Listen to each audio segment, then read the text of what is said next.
Hello friends, आपका ultimate जावा level 1 course के अंदर मैं स्वागत करता हूं।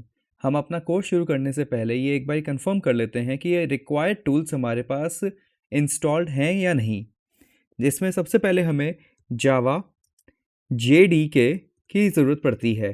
गूगल पर सर्च करने पर सबसे पहला ऑप्शन oracle.com का आता है, जिसके ऊपर जाकर हम standard addition 14 Java standard addition 14 the latest and greatest download कर लेंगे।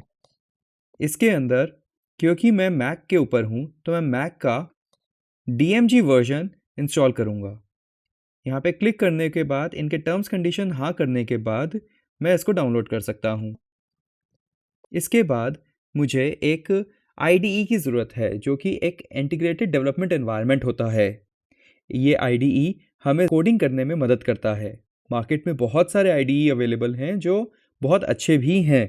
आप अपनी पसंदीदा कोई भी यूज़ कर सकते हैं, लेकिन इस कोर्स के लिए हम IntelliJ यूज़ करेंगे, जो कि JetBrains के द्वारा है।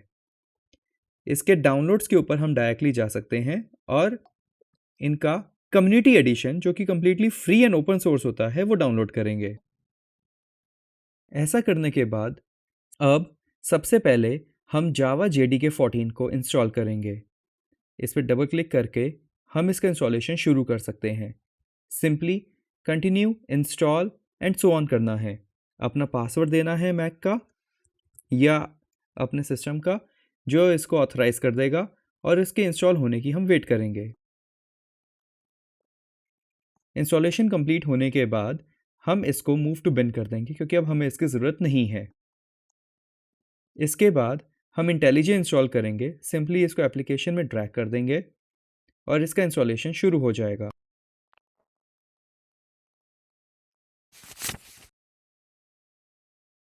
आइए हम सब देखते हैं कि जावा प्रोग्राम का स्ट्रक्चर कैसे बनता है। जावा लैंग्वेज के अंदर जो सबसे छोटा पार्ट होता है उसको कहते हैं फंक्शन। फंक्शन को समझने के लिए हम इसको एक रिमोट कंट्रोल का बटन मान सकते हैं। These are the block of codes that perform some task. जैसे एक बटन दबा के हमारा टीवी का चैनल चेंज हो सकता है, उसी तरीके से हमारे जावा के अंदर फंक्शंस काम करते हैं। एग्जांपल हम ले सकते हैं कि हमें किसी को कभी कोई ईमेल सेंड करना हो तो वो उसका हम एक फंक्शन तैयार कर सकते हैं। आइए हम देखते हैं कि जावा का फंक्शन हम कैसे कोडिंग कर सकते हैं। सबसे पहले हम लिखते हैं कोई रिटर्न वैल्यू। जब कोई फंक्शन एक वैल्यू को रिटर्न कर रहा होता है तो हमें उसके अंदर एक रिटर्न वैल्यू देनी होती है, और अगर उसने कोई वैल्यू रिटर्न नहीं करनी, यानी फंक्शन ने ऑपरेट होकर बंद हो जाना है, तो हम वैल्यू देते हैं वॉइड। वॉइड जो है वो एक जावा के अंदर रिजर्व्ड कीवर्ड होता है। वॉइड के बाद हमें एक जावा को नाम देना होता है। ये जो नाम होता है ये एक प्रॉपर डिस्क्रिप्टिव नाम होना चाहिए, जैसे सेंड ईमेल। एक सेंड ईमेल का वर्ड पढ़ के हमें कंफर्म हो जाता है कि वो फंक्शन क्या काम कर रहा है। इसके बाद हमें एक पैरेंथेसिस का पेयर लगाना होता है, which is a bracket. Parenthesis के अंदर हम पैरामीटर्स देते हैं जो फंक्शंस को ऑपरेट होता है, जिसके बारे में हम लेसन्स में आगे जानेंगे। एग्जाम्पल के तौर पर पैरामीटर्स हो सकते हैं कि कौन रिसीव कर रहा है ईमेल को, इसमें क्या सब्जेक्ट है, इस प्रकार के हम पैरामीटर्स पास कर सकते हैं। उसके बाद कर्ली ब्रेसेस का पेयर आता है, जिसके अंदर हमारा एक्चुअल जावा का कोड शुरू होता है। एक बात देखने वाली ये है कि जावा के अंदर left curly braces same line में आता है जहाँ पे हमने अपने फंक्शन का नाम दिया होता है। जैसे C# लैंग्वेज है, उसके अंदर ये कर्ली ब्रेसेस नेक्स्ट लाइन में आता है, लेकिन जावा में हम सेम लाइन में लिखते हैं। हर जावा प्रोग्राम के अंदर कम से कम एक फंक्शन होना ज़रूरी है और उसका नाम होता है मेन। जब भी हम कोई जावा को एग्जीक्यूट करते हैं, जावा प्रोग्राम को एग्जीक्यूट करते हैं, तो मेन फंक्शन सबसे पहले कॉल होता है, तो ये होना ज़रूरी है। और जावा के अंदर एक और कॉन्सेप्ट होता है जिसको कहते हैं क्लास। क्लास जो होते हैं उसके अंदर रिलेटेड फंक्शंस को क्लब करके एक साथ ग्रुप कर दिया जाता है। इसको समझने के लिए हम शॉपिंग कॉम्प्लेक्स का एग्जांपल ले सकते हैं, जहां पर सिमिलर प्रोडक्ट्स एक साथ रखे होते हैं, जैसे क्लीनिंग प्रोडक्ट्स या ग्रोसरी प्रोडक्ट्स एक्सेट्रा। हर सेक्शन के अंदर उसी से रिलेटेड ही प्रोडक्ट्स होते हैं। सिमिलरली जावा के अंदर एक क्लास के अंदर सिमिलर प्रोग्राम्स होते हैं, और हर जावा के प्रोग्राम में कम से कम एक क्लास होना ज़रूरी है। गेस करो उसका नाम क्या होगा? Obviously main. इस तरीके से हम जावा के अंदर क्लास को डिफाइन करते हैं। हम लिखते हैं वर्ड क्लास, फिर उसके बाद मेन, और फिर कर्ली ब्रेसेस का पेयर होता है जिसके बीच में हमारा फंक्शन आता है। और ये जो फंक्शंस क्लास के अंदर आते हैं, हम इनको मेथड्स कहते हैं। कई लैंग्वेजेस जैसे पाइथन है उसके अंदर फंक्शंस बिना क्लास के भी एग्जिस्ट कर सकते हैं, इसीलिए उन्हें वहाँ पर फंक्शन कहते हैं, और जो फंक्शंस क्लास के अंदर होते हैं उन्हें हम मेथड्स कहते हैं। तो this is a method of that class, और ये हर क्लास और हर फंक्शंस के अंदर एक्सेस मॉडिफायर होता है। एक्सेस मॉडिफायर ये डिफाइन करता है कि बाकी की क्लासेस या मेथड्स इस क्लास या मेथड को यूज़ कर सकते हैं और कैसे यूज़ कर सकते हैं, और इसके एग्जांपल्स होते हैं पब्लिक, प्राइवेट और इसी प्रकार कई अन्य। और हम मोस्टली जो यूज़ करते हैं वो होता है पब्लिक। तो हम अपने क्लास और मेथड के आगे पब्लिक इस तरीके से लिखते हैं। और this is the structure of a Java program, जहाँ पे हमारा मेन क्लास होता है और उसके अंदर हमारा मेन मेथड होता है। और अगर आपने नोटिस किया हो तो क्लास के अंदर मेन कैपिटल M से शुरू हो रहा है और मेथड के अंदर मेन स्मॉल m से, क्योंकि जावा जो है एक पर्टिकुलर नेमिंग स्कीम यूज़ करता है। सारे क्लासेस जो है वो पैस्कल नेमिंग कन्वेंशन के अकॉर्डिंग यूज़ किए जाते हैं, जहाँ पे पहला लेटर हर एक वर्ड का कैपिटल होता है, और मेथड्स जो होते हैं वो कैमल नेमिंग कन्वेंशन यूज़ करते हैं, जिसमें पहला लेटर हर वर्ड का कैपिटल होता है पहले वर्ड को छोड़कर। इसीलिए क्लास का पहला M कैपिटल है और मेथड का नहीं है, और ये हमारा पूरा स्ट्रक्चर है। आइए अब हम शुरू करते हैं अपनी कोडिंग के साथ। सबसे पहले हम अपना इंटेलिजे सॉफ्टवेयर को ऑन करेंगे और इसके अंदर क्रिएट न्यू प्रोजेक्ट के अंदर जाएंगे, और यहाँ पर हम जावा सेलेक्ट करेंगे और ये कंफर्म करेंगे कि प्रोजेक्ट एसडीके ब्लैंक ना हो। जो हमने लेटेस्ट डाउनलोड किया है 14 वो सिलेक्टेड हो।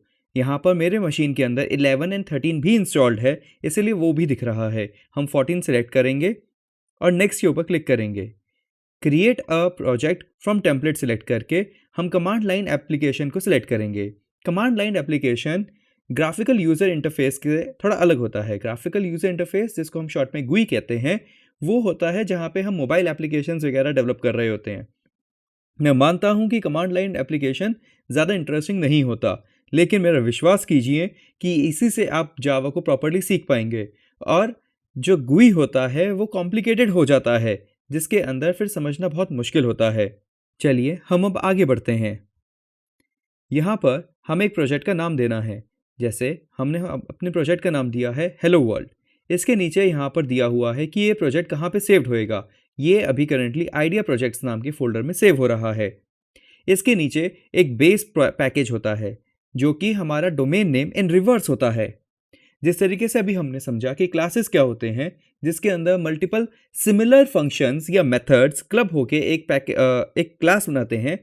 जब हमारा प्रोग्राम बहुत बड़ा और लंबा हो जाएगा तो हमारे पास सैकड़ों क्लासेस हो सकते हैं। उसका प्रॉपर ऑर्गेनाइजेशन के लिए हम उनको पैकेजेस में डिवाइड कर देते हैं, तो वो हमारा एक पैकेज होता है। ये हमारा डोमेन रिवर्स में लिखा जाता है, इसीलिए क्योंकि मेरी वेबसाइट का नाम o2global.com है तो ये com.o2global लिखा जाता है। अगर आपके पास कोई रजिस्टर्ड डोमेन नेम नहीं है तो उससे कोई फ़र्क नहीं पड़ता, क्योंकि ये सिर्फ एक रेफरेंस के लिए लेता है।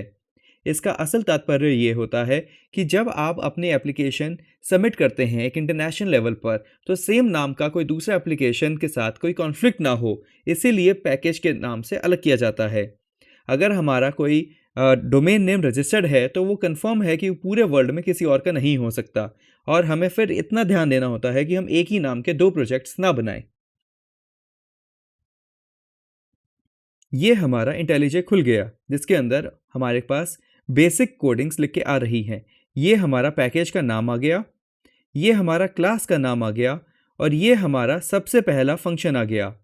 मैं मानता हूँ कि ये सॉफ्टवेयर देखने में पहले तो बहुत इंटिमिडेटिंग लगता है, लेकिन आप मेरा विश्वास कीजिए ये बहुत आसान है, और इस कोर्स के दौरान हम इस पूरे सॉफ्टवेयर को आराम से सीखेंगे। यहाँ पे लेफ़्ट साइड पर हमारे पास प्रोजेक्ट पैनल है। यहाँ पर हमारे जितने भी फोल्डर्स हैं वो सब एक साथ दिख रहे होते हैं। सबसे ऊपर हमारे पास हेलो वर्ल्ड जो भी हमने बनाया वो फाइल है। इसके अंदर हमारे पास सोर्स का फोल्डर है। इस फोल्डर के अंदर हमारे पास com.o2global का फोल्डर है, जो कि हमारा एक मेन बेस पैकेज है। इसके अंदर हम जाएंगे तो हमारे पास मेन क्लास होएगा। ये मेन क्लास यहाँ पे खुला हुआ है, main.java। हर क्लास का एक्सटेंशन जावा होना ज़रूरी है। इसको हम अब यहाँ माइनस पे या इस प्रोजेक्ट के नाम के ऊपर क्लिक करके बंद कर देंगे। आइए हम एक बार दोबारा इस कोड को देखते हैं।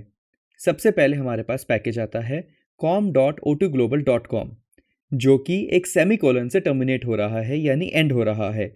जावा के अंदर हर स्टेटमेंट एक सेमीकोलन से एंड होती है, बिल्कुल वैसे ही जैसे सी शार्प और सी में होता है। उसके बाद जैसा हमने पिछली क्लास में डिस्कस किया था, पब्लिक, क्लास और मेन, जिस तरीके से हमने कहा था, और उसके बाद फिर कर्ली ब्रेसेस, जो इसके अंदर हमारा पहला मेथड आता है, जो कि हमारा होता है मेन, जो कि हमारा पब्लिक है, यानी कि दूसरे मेथड्स और दूसरे क्लासेस इसको बाहर से भी यूज़ कर सकते हैं। स्टैटिक, हमने इसके बारे में अभी ज़्यादा डिस्कशन नहीं किया है, लेकिन अभी के लिए आप ये मान लीजिए कि ये जो मेन मेथड हमेशा ही स्टैटिक होता है। इसके बाद आता है वॉइड, क्योंकि इस मेन फंक्शन ने कोई भी वैल्यू रिटर्न नहीं करनी, इसीलिए ये हमारा वॉइड है। फिर पैरेंथेसिस के अंदर हमारे पास आर्ग्यूमेंट्स आता है, जिसके बारे में भी अभी हमने डिस्कशन नहीं किया, जो कि ऑब्जेक्ट ओरिएंटेड प्रोग्रामिंग के अंदर हम डिस्कस करेंगे। फिर हमारे पास आते हैं ब्रेसेस, जिसके अंदर हमारा कोड आता है। यहाँ पर हम अपना सारा कोड लिखेंगे। और आपने एक बात नोटिस करी होगी कि इस लाइन की स्टार्टिंग में ये 2 स्लैशेस हैं। ये जो 2 स्लैशेस हैं, ये इस लाइन को एक कमेंट में कन्वर्ट कर देता है। ये लाइन कभी भी एग्जीक्यूट नहीं होगी। ये इसलिए है ताकि हम कल को दोबारा जब इस कोड को खोलें तो हमें पता रहे कि जो नीचे वाला सेक्शन है या फिर यहाँ पर हमने क्या काम किया है। अभी हम कोडिंग करते समय अपने एक माइंडसेट के साथ सारा कुछ लिख देंगे, लेकिन फिर बाद में हमें कैसे पता चलेगा कि हमने यहाँ पर ये पर्टिकुलर कोड क्यों लिखा। उस चीज़ को एक्सप्लेन करने के लिए हमें बार बार कमेंट्स लिखना होता है, जिसके लिए सहायता देता है। फिलहाल के लिए अभी हम इसको हटा देते हैं। आइए हम अपना जावा का सबसे पहला कोड लिखते हैं, और इसके लिए हम सिस्टम क्लास को कॉल करेंगे। और जैसे ही मैं यहाँ पे टाइप करना शुरू करता हूँ, इंटेलिजे ऑटोमेटिकली ये गेस करता है कि मैं यहाँ पे क्या लिखने वाला हूँ, और वो मुझे सजेशंस देता है। हमें यहाँ पर सिस्टम क्लास को कॉल करना है। देखिए यहाँ आइकन के अंदर सी लिखा हुआ है, जो डिनोट करता है कि ये एक क्लास है। कहाँ पे? लैंग पैकेज के अंदर। java.lang ये डिनोट करता है कि वो जावा का लैंग नाम से एक पैकेज है, जिसके अंदर एक क्लास है सिस्टम के नाम से। तो सिस्टम के अंदर हम डॉट ऑपरेटर के थ्रू इसके मेंबर्स या मेथड्स को कॉल करेंगे, और हमें जिस को कॉल करना है उसका नाम है आउट। आउट के साथ आप ये देखेंगे कि इसका जो आइकन है वो है एफ। इसका मतलब होता है कि फील्ड, और ये फील्ड कहाँ पर है? ये है प्रिंट स्ट्रीम के अंदर। प्रिंट स्ट्रीम जो है वो एक और क्लास होता है जावा के अंदर, जिसका एक फील्ड होता है आउट। फिर हम एक दोबारा डॉट ऑपरेटर लगाएंगे, और हम इसका मेंबर यानी मेथड कॉल करेंगे प्रिंट एलएन।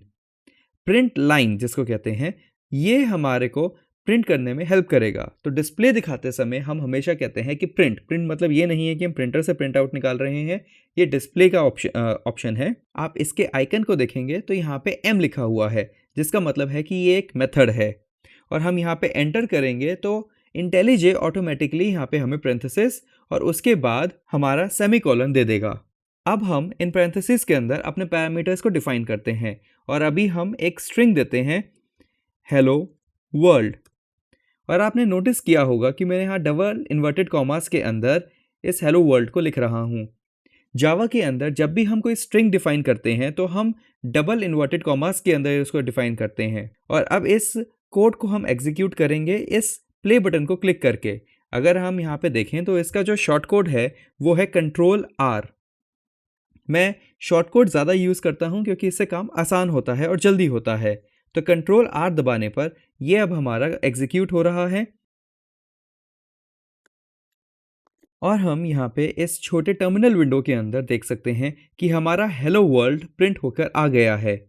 तो इस तरीके से आज हमारा पहला जावा कोड एग्जीक्यूट होता है। आइए हम समझते हैं कि जावा कोड एग्जीक्यूट होता कैसे है। जावा कोड एग्जीक्यूशन के अंदर 2 चीज़ें होती हैं, कंपाइलिंग एंड एग्जीक्यूटिंग। कंपाइलिंग के अंदर हमारे पास जावा सोर्स कोड होता है .java, जैसा भी हमने देखा, और एक जावा कंपाइलर उसको बाइट कोड के अंदर कन्वर्ट करता है जो मशीन समझ पाती है।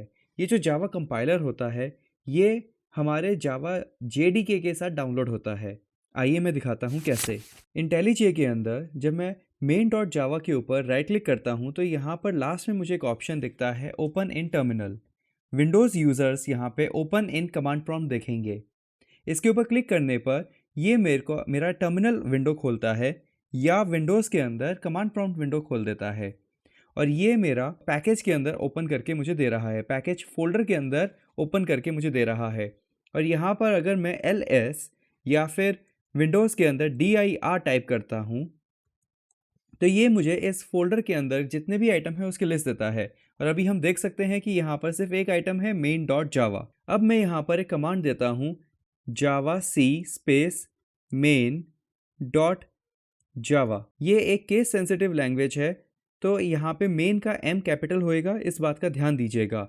और मैं एंटर करता हूँ तो आप देखेंगे अभी हमें कुछ नहीं दिख रहा, लेकिन मैं ls या विंडोज़ के अंदर dir दोबारा टाइप करता हूँ तो हम देख सकते हैं कि यहाँ पर अब 2 फाइल्स हैं। ये जो मेन्स डॉट क्लास है, ये मेन्स डॉट जावा का बाइट कोड है जो हमारा एग्जीक्यूट होता है। अब इंटेलीजे जो है वो इस मेन्स डॉट क्लास फाइल को कहीं और स्टोर करता है। आइए देखते हैं ये कहाँ होता है। अगर हम अपने यहाँ फोल्डर्स के अंदर जाते हैं तो ये सोर्स के अंदर हमारा com.o2 ग्लोबल के अंदर हमारा मेन फाइल था, लेकिन यहाँ पे एक फ़ोल्डर और जिसका नाम है आउट। इस फ़ोल्डर के अंदर हमारा सारा आउटपुट स्टोर किया जाता है। इसके अंदर एक और फ़ोल्डर है प्रोडक्शन, उसके अंदर हमारा प्रोजेक्ट फ़ोल्डर है हेलो वर्ल्ड जो कि हमारे प्रोजेक्ट का नाम है। इसके अंदर एक और फ़ोल्डर है जिसका नाम है कॉम, जो कि एक टॉप लेवल पैकेज होता है। इसके अंदर हमारा O2 ग्लोबल नाम का पैकेज है जो कि हमारा पैकेज का नाम है। और इसके अंदर हमारे पास मेन डॉट क्लास है जो अभी हमने यहाँ पे कंपाइल किया। ये जो कंपाइल्ड फाइल होती है ये प्लेटफॉर्म इंडिपेंडेंट होती है, यानी कि चाहे आप मैक पे हो, लिनक्स पे हो, विंडोज़ पे हो या किसी भी और प्लेटफॉर्म पे हो, ये एक ही तरीके से एग्जीक्यूट होएगा। ये ऐसा इसलिए होता है क्योंकि जावा के साथ जावा रन टाइम एनवायरनमेंट आता है, तो वहाँ से हम जावा रन टाइम एनवायरनमेंट अलग अलग प्लेटफॉर्म के लिए डाउनलोड कर सकते हैं। ये जो जावा रन टाइम एनवायरनमेंट है ये जावा वर्चुअल मशीन के साथ आता है। जावा वर्चुअल मशीन या JVM हमारे बाइट कोड को नेटिव लैंग्वेज में कन्वर्ट करता है जो कि हमारा ऑपरेटिंग सिस्टम समझ सकता है। इसीलिए जावा बहुत ही पोर्टेबल है और एक तरफ कोडिंग करके हम दूसरी तरफ इसको इस्तेमाल कर सकते हैं। हमें सिर्फ JVM उस ऑपरेटिंग सिस्टम के लिए चाहिए होता है। आइए अब हम देखते हैं कि इस JVM को हम कैसे ऑन करते हैं और इसको एग्जीक्यूट कैसे करते हैं। हम अब इंटेलीजे के ऊपर जब वापस आते हैं, मैं एक बार इस विंडो को थोड़ा बड़ा कर देता हूँ और हम यहाँ पे देख सकते हैं कि अभी हम जिस फोल्डर में हैं वहाँ पे हमारे पास ये दोनों फाइलें हैं। हम एक लेवल अप जाते हैं, यानी कि हम इस फोल्डर के बैक करते हैं, तो उसके लिए हम लिखते हैं cd डॉट डॉट और एक लेवल हम दोबारा अप जाते हैं, तो हम यहाँ पे अपने सोर्स फोल्डर के अंदर आ गए हैं। अब हम यहाँ पे अपने JVM को इन्वोक करते हैं, यानी उसको एक्टिवेट करते हैं। उसके लिए हम लिखते हैं जावा स्पेस और अब हम अपने इस प्रोग्राम का कंप्लीट पाथ लिखेंगे। हमारा कंप्लीट पाथ क्या होता है? अभी हमने यहाँ पे देखा कि हमारा पैकेज का नाम है com.o2 ग्लोबल, जिसके अंदर हमारे पास क्लास है मेन। अब यही हमारा कंप्लीट पाथ होएगा, तो जो हम यहाँ पे अब लिखेंगे com.o2 ग्लोबल डॉट मेन। अब यहाँ ध्यान दीजिएगा कि मेन का M कैपिटल हो क्योंकि ये सारा केस सेंसिटिव है, और जब हम इसको एंटर मार के एग्जीक्यूट करते हैं तो यहाँ पे हमें अपना आंसर दिख जाता है हेलो वर्ल्ड। जब हम इंटेलीजे के थ्रू एग्जीक्यूट करते हैं तो ये सारे स्टेप हमसे हिडन होते हैं और ये सारा काम इंटेलीजे ऑटोमेटिकली कर लेता है। ठीक है, चलिए अब हमने क्योंकि जावा का पहला प्रोग्राम तो एग्जीक्यूट कर लिया है, अब मैं आपको जावा के बारे में 5 एक्साइटिंग फैक्ट्स बताता हूँ। जावा को जेम्स गॉसलिन ने 1995 में सन माइक्रो सिस्टम्स के अंदर बनाया था, जो बाद में ओरेकल्स ने 2010 में टेक ओवर कर लिया था। इस लैंग्वेज का नाम पहले ओक था, जो कि ओक ट्री के ऊपर रखा गया था जो जेम्स गॉसलिन के ऑफिस के बाहर उग रहा था, जिसका नाम बाद में ग्रीन रखा गया था। फिर बाद में जावा, जो कि जावा कॉफ़ी के द्वारा इंस्पायर्ड है, इसीलिए इसका जो लोगो है वो कुछ इस प्रकार दिखता है। जावा के 4 एडिशंस हैं जो अलग अलग एप्लीकेशंस बनाने के काम आते हैं। जावा स्टैंडर्ड एडिशन यानी SE, ये कोर जावा प्लेटफॉर्म है जो हम इस कोर्स में यूज़ कर रहे हैं। फिर दूसरा है जावा एंटरप्राइज एडिशन, जो बहुत बड़े डिस्ट्रीब्यूटेड सिस्टम्स के अंदर इस्तेमाल किया जाता है। ये जावा स्टैंडर्ड एडिशन के ऊपर ही बनाया गया है, लेकिन इसके अंदर कुछ एक्स्ट्रा लाइब्रेरीज एंड पैकेजेस होते हैं जो इसके फॉल्ट टॉलरेंस और मल्टीट्यूड ऑफ सॉफ्टवेयर्स के मल्टी डिस्ट्रीब्यूटेड नेटवर्क के अंदर एस्टैब्लिश करने के हेल्प करता है। फिर है जावा माइक्रो एडिशन, जो जावा स्टैंडर्ड एडिशन का एक सबसेट है जो मोबाइल डिवाइसेस के लिए डिज़ाइन किया गया है। इसके अंदर libraries and packages mobile devices के ऊपर रन करने के लिए डिज़ाइंड हैं। फिर लास्ट में आता है हमारे पास जावा कार्ड, जो स्मार्ट कार्ड्स के लिए डेवलप किया गया है। जावा के वर्ल्ड ओवर 90 लाख से ज़्यादा डेवलपर्स हैं। ये 300 करोड़ से ज़्यादा मोबाइल डिवाइसेस के ऊपर चलता है और 10 करोड़ 30 लाख से ज़्यादा टीवी और ब्लू रे डिवाइसेस के ऊपर ये काम करता है। Indeed.com के मई 2019 के एक आर्टिकल के अंदर ये आया था कि on an average Java developer 76 lakh से ज़्यादा सालाना कमाता है। तो आपने देखा कि जावा हर तरफ है, इसीलिए आपके पास ज़्यादा अपॉर्चुनिटीज़ हैं कि एक जावा प्रोफेशनल के तौर पे जॉब ले पाएँ। आइए अब हम अपना जावा सीखना शुरू करते हैं। अब मैं आपको अपने लेसन प्लान के बारे में बता देता हूँ। जो ये हमारा कोर्स है, ये 4 पार्ट सीरीज़ का पहला पार्ट है, बिगनर पार्ट। हर पार्ट 3 से 4 घंटे का होगा ताकि आप 1 से 2 दिन के अंदर इसको आराम से पूरा कर सकें। सबसे पहले पार्ट में हम फंडामेंटल सीखेंगे जावा का। उसके अंदर हम टाइप्स सीखेंगे, जावा में कितने प्रकार के टाइप्स होते हैं, जैसे नंबर्स, बुलियंस एक्सेट्रा। जिसके एंड में हम एक लोन कैलकुलेटर बनाएंगे जो पूरा फंक्शनिंग होएगा, और फिर बाकी के पूरे कोर्स के अंदर हम इसके अंदर इम्प्रूवमेंट्स लाएंगे। उसके बाद हम कंट्रोल फ्लो के बारे में सीखेंगे, जिसमें हम वैलिड डेटा यूज़र से डिमांड कर सकेंगे, यानी कि हमारे लोन कैलकुलेटर के अंदर यूज़र एक वैलिड डेटा ही डाल पाए। इसके बाद हम एक कोडर बन जाएंगे और हमें जावा की कोडिंग करना आ जाएगा। लेकिन एक प्रोफेशनल कोडर यानी एक एक्स्ट्रा ऑर्डिनरी कोडर और एक एवरेज कोडर के बीच में फ़र्क होता है कि वो एक क्लीन एंड एक्सप्रेसिव कोड लिख सकता है। तो उसके बाद हम एक क्लीन कोड लिखना सीखेंगे, और इसके अंदर जो प्रोफेशनल्स यूज़ करते हैं वो टेक्निक मैं आपको बताऊंगा। और फिर लास्ट सेक्शन के अंदर हम एरर्स को ढूंढना और उनको ठीक करना सीखेंगे। प्लस हम ये सीखेंगे कि रेलेवेंट कोड्स को एक साथ पैकेज में कैसे कंबाइन करें ताकि हम बाद में उसको यूज़ कर सकें। और इन सब के बाद आपका एक सॉलिड फाउंडेशन जावा प्रोग्रामिंग के अंदर बन जाएगा। सेकेंड पार्ट के अंदर हम ऑब्जेक्ट ओरिएंटेड प्रोग्रामिंग सीखेंगे, जो जावा के अगर सारे नहीं तो मोस्ट प्रोग्रामिंग के अंदर इस्तेमाल किया जाता है। और फिर थर्ड लेवल के अंदर हम कोड जावा API सीखेंगे, यानी application programming interface. And finally हम जावा के एडवांस फीचर्स के अंदर एडवांस चीज़ें देखेंगे, जैसे स्ट्रीम्स, थ्रेड्स एंड डेटाबेस। और मैं आपको थैंक यू बोलना चाहूँगा कि आपने इस जर्नी के अंदर मेरे को ज्वाइन इन किया। अब हम आगे बढ़ते हैं। इस सेक्शन के अंदर हम फंडामेंटल्स ऑफ जावा सीखेंगे, जिसके अंदर हम देखेंगे variables and constants, primitive and reference types, casting यानी कि एक फॉर्म से दूसरे फॉर्म में कन्वर्ट करना, नंबर्स, स्ट्रिंग्स एंड एरेज, और यूज़र से कैसे इनपुट लेते हैं यानी रीड इनपुट। और एंड में मैं आपको एक प्रोजेक्ट दूंगा जिसमें आप खुद कोडिंग करके एक लोन कैलकुलेटर बनाएंगे। उसके अंदर इस चैप्टर के सारे पार्ट्स यूज़ होने हैं, तो बहुत ध्यान से देखिएगा। आइए हम देखते हैं सबसे पहले वेरिएबल्स क्या होता है। वेरिएबल्स को समझने के लिए हम ये कह सकते हैं कि वो रैम यानी मेमोरी के अंदर एक टेम्पररी एरिया होता है जहाँ पे हम कोई वैल्यू स्टोर करते हैं। एग्जांपल लेते हैं हम। सबसे पहले हम एक वेरिएबल का टाइप, जो अभी हम आगे सीखने वाले हैं कि कितने प्रकार के होते हैं और कैसे कैसे डाटा स्टोर करते हैं, वो डिफाइन करते हैं। जैसे इंट का मतलब होता है इंटीजर यानी होल नंबर्स। इसके अंदर हम डेसिमल वैल्यूज स्टोर नहीं कर सकते। 1, 2, 3 इस प्रकार की वैल्यू स्टोर हो सकती हैं। स्पेस, और फिर हम एक उसको नाम देते हैं, जैसे मैंने अपना एज दिया।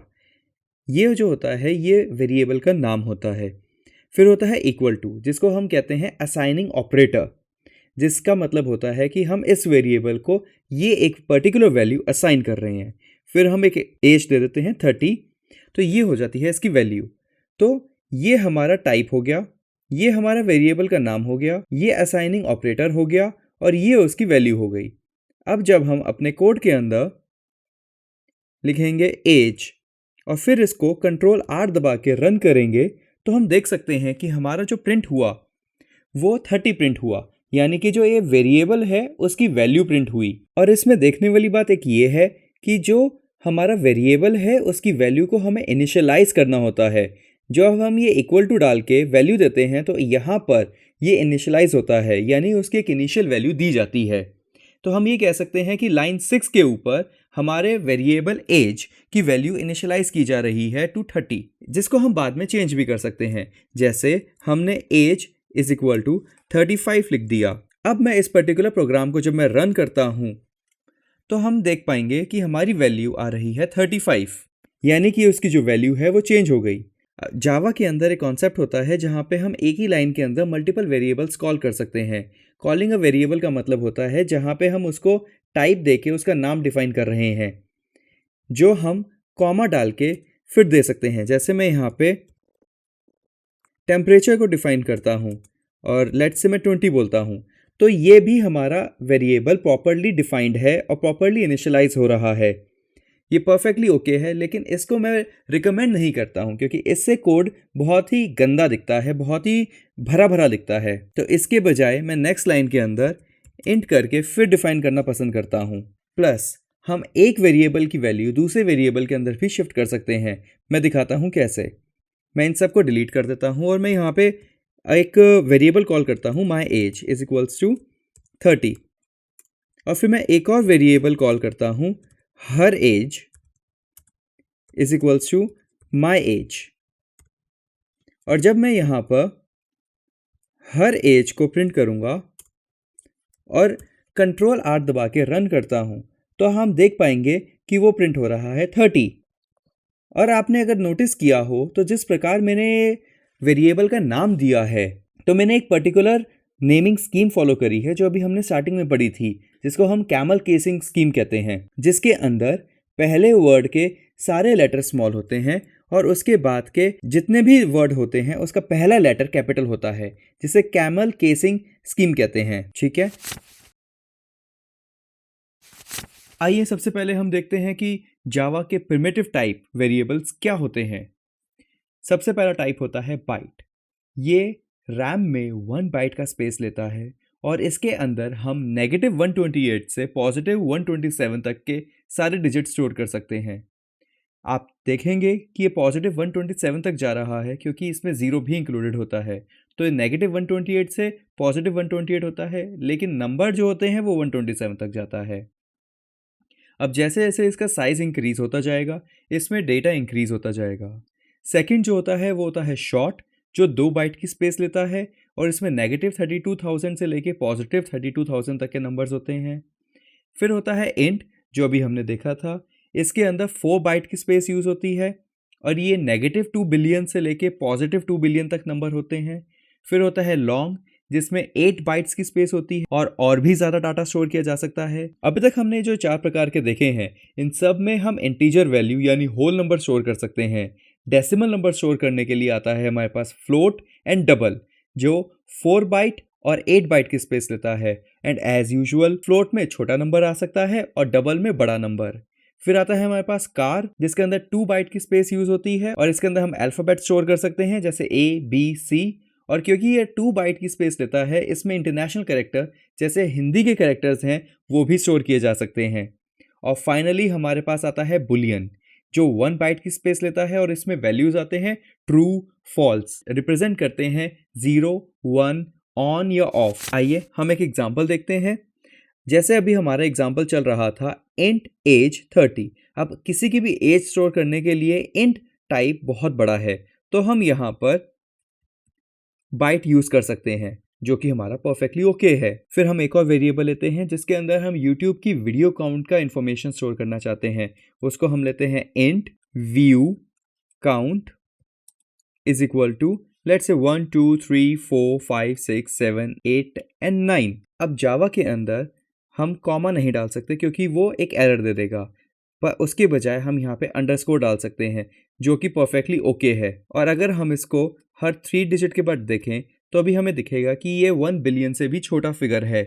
और हमने अभी देखा था कि इंटीजर के अंदर हम 2 बिलियन तक नंबर स्टोर कर सकते हैं, बट क्या अगर हम यहाँ पे 3 बिलियन का नंबर रखें तो यहाँ पे ये एरर दे देगा, क्योंकि यहाँ पे 2 बिलियन से ऊपर का नंबर स्टोर नहीं कर सकते। और इसके ऊपर माउस लेके जाने पे ये दिखा रहा है इंटीजर नंबर 2 लार्ज, तो यहाँ पर हमें इसको लॉन्ग कहना होगा।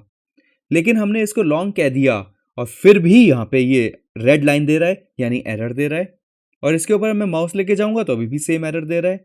वो इसीलिए क्योंकि जावा कंपाइलर बाय डिफॉल्ट इस नंबर को इंटीजर मानता है लॉन्ग रखने के बावजूद भी। तो इसीलिए इसके एंड में हमें एक एल देना होगा। उसके बाद देखिए एरर ठीक हो गया। अब ये जो एल है ये मैं कैपिटल और स्मॉल दोनों लिख सकता हूँ, परफेक्टली ओके है। लेकिन स्मॉल एल पढ़ने में कभी कभी 1 भी पढ़ा जा सकता है, जैसे अगर इसका रेजोल्यूशन साइज छोटा हो, तो इसीलिए मैं कैपिटल एल लिखना प्रेफर करता हूँ। ये तो हुए हमारे इंटीजर टाइप यानी होल नंबर टाइप। अगर मैं इसमें डेसिमल्स के ऊपर आऊं और डबल लिखता हूं और यहां पर मैं प्राइस लिखता हूं, तो बिल्कुल ओके है, परफेक्टली ओके है। अभी मैं एक बात आपको पिछली लाइन में लेके जाके नोटिस करवाना चाहूँगा कि मैं जो भी वेरिएबल बना रहा हूँ वो एक मीनिंगफुल वेरिएबल है, यानी वो डिस्क्राइब कर रहा है कि क्या चीज़ है। ऐसा नहीं है कि मैं यहाँ पे v या v1 या n ऐसा कुछ लिख रहा हूँ। अब यहाँ प्राइस लिखने के लिए डबल बहुत बड़ा है, इसके लिए हम फ्लोट भी यूज़ कर सकते हैं। तो ये देखिए इसने फिर एरर दे दिया, क्यों? क्योंकि यहाँ पर अगर मैं माउस लेके जाता हूँ तो ये बोल रहा है कि रिक्वायर्ड फ्लोट है लेकिन प्रोवाइड किया गया डबल। जैसे हमने लॉन्ग में यहाँ एल लगाया था, यहाँ पे हमें एफ लगाना होगा। और जैसे लॉन्ग कैपिटल और स्मॉल में कोई फ़र्क नहीं दिखता, यहाँ पे भी हम दोनों यूज़ कर सकते हैं, लेकिन मैं प्रेफर कैपिटल करता हूँ। सिमिलरली हमारे पास आता है कार, जिसके अंदर हम एक वेरिएबल लिखते हैं लेटर, और हम एक लेटर ए यहाँ पे डिफाइन कर सकते हैं। जावा के अंदर अगर आप सिंगल लेटर डिफाइन कर रहे हैं तो सिंगल इन्वर्टेड कॉमास में लिखना चाहिए, और अगर आप स्ट्रिंग यानी एक से ज़्यादा लेटर या वर्ड्स या सेंटेंस लिख रहे हो तो डबल इन्वर्टेड कॉमास के अंदर लिखना चाहिए। ये हार्ड एंड फास्ट नहीं है, लेकिन ऐसा करना बहुत अच्छा रहता है। इसके बाद हमारा लास्टली आता है बुलियन। बुलियन के अंदर जैसे हम एक वेरिएबल लेते हैं इस एलिजिबल फॉर लोन या किसी भी चीज़ के लिए, और हम यहाँ पे ट्रू या फॉल्स लिख सकते हैं।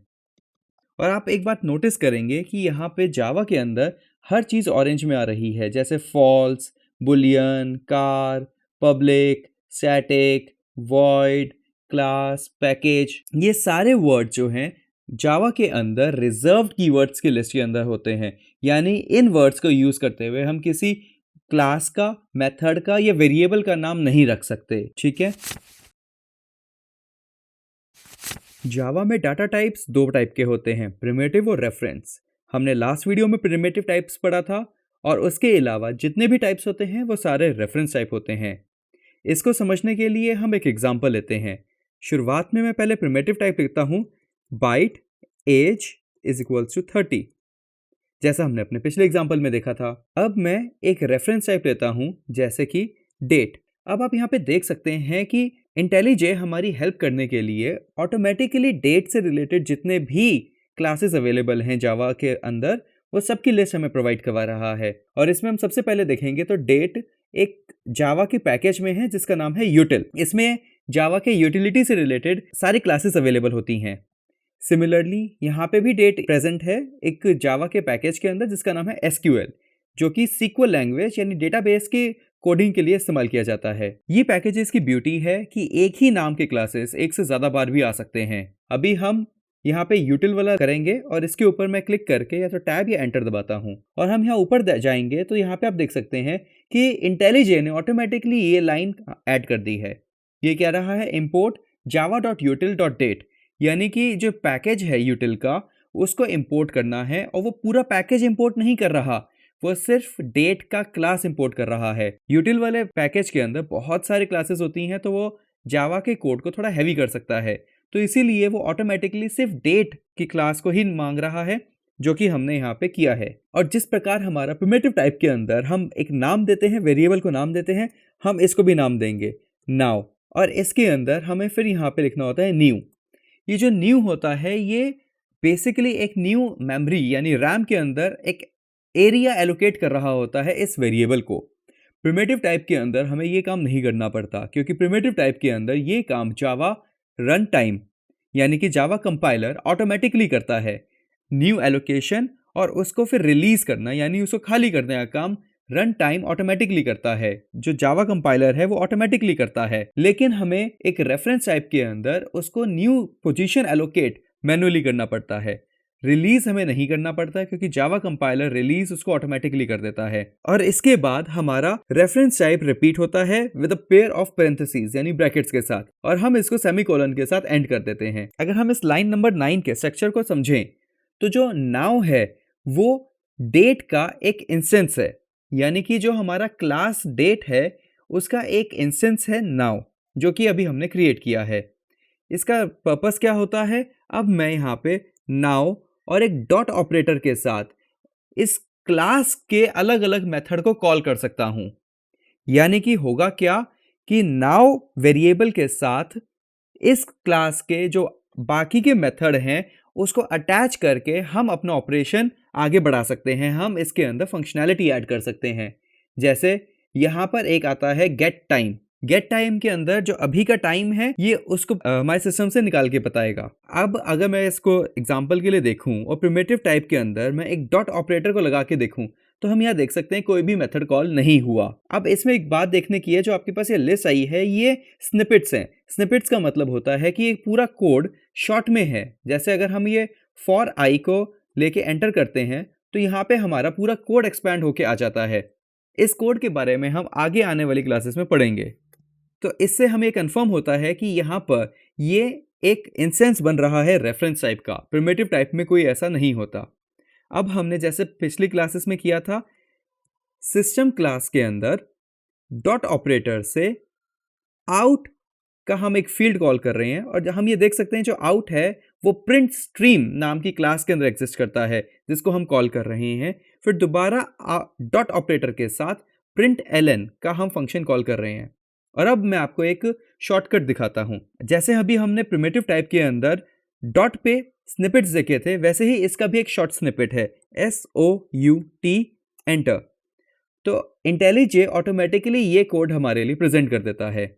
अब मैं यहाँ पे सिंपली नाउ लिखता हूँ, और अगर आपने नोटिस किया हो तो मैंने इसको डबल इन्वर्टेड कॉमास में नहीं लिखा, क्योंकि अगर मैं इसको डबल इन्वर्टेड कॉमास में लिखता हूँ तो ये एक स्ट्रिंग बन जाता है, और इसको जब मैं रन करूंगा तो हमारे पास सिंपली एक नाउ लिखा हुआ आ जाएगा, जो कि हमें ऐसा नहीं चाहिए।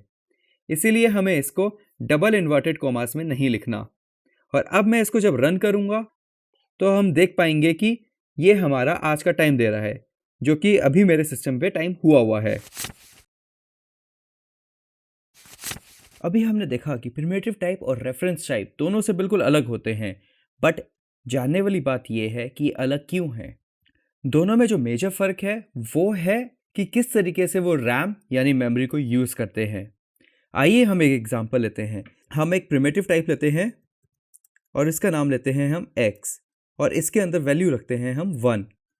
फिर एक और मैं एक प्रिमिटिव टाइप लेता हूं और उसका नाम रखता हूं y, और इसके अंदर वैल्यू डालता हूं मैं x की। प्रिमिटिव टाइप के अंदर जो रैम के अंदर वैल्यू स्टोर की जाती है वो एक दूसरे से इंडिपेंडेंट होती है, और वेरिएबल के अंदर उसकी वैल्यू स्टोर की जाती है। अब एग्जाम्पल के लिए मैं x की वैल्यू को चेंज कर देता हूं, और अब मैं SOUT टाइप करके y को प्रिंट करता हूं।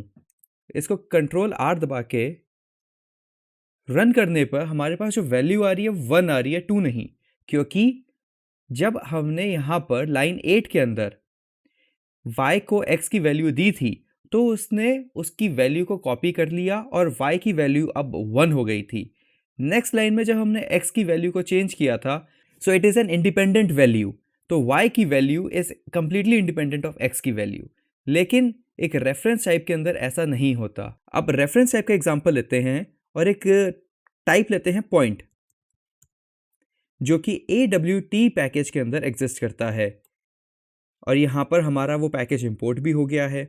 इसको मैं नाम देता हूँ point1 new point and parenthesis, और अब इसके अंदर मैं पॉइंट की एक वैल्यू प्रोवाइड करता हूँ, जैसे 1,1। इंटेलिजे ऑटोमेटिकली इसको लेबल दे रहा है x और y। ये कंपल्सरी नहीं होता, पर इंटेलिजे देता है, जिससे हमें बाद में रेफरेंस लेने के लिए आसानी रहती है। अब जैसे हमने प्रिमिटिव टाइप में किया था, रेफरेंस टाइप के अंदर भी एक और हम वेरिएबल लेंगे 0.2, और जिसके अंदर हम वैल्यू लाएंगे 0.1 की। देखिए, रेफरेंस टाइप के अंदर जो इन्फॉर्मेशन स्टोर होती है वो मेमोरी की एक एलोकेटेड स्पेस के अंदर स्टोर होती है, यानी जो वैल्यू स्टोर हो रही है वो मेमोरी के एक पर्टिकुलर एलोकेटेड एरिया में हो रही है और इस एरिया का एक एड्रेस होता है। और ये जो एड्रेस है, ये एड्रेस हमारे वेरिएबल के अंदर स्टोर हो रहा है।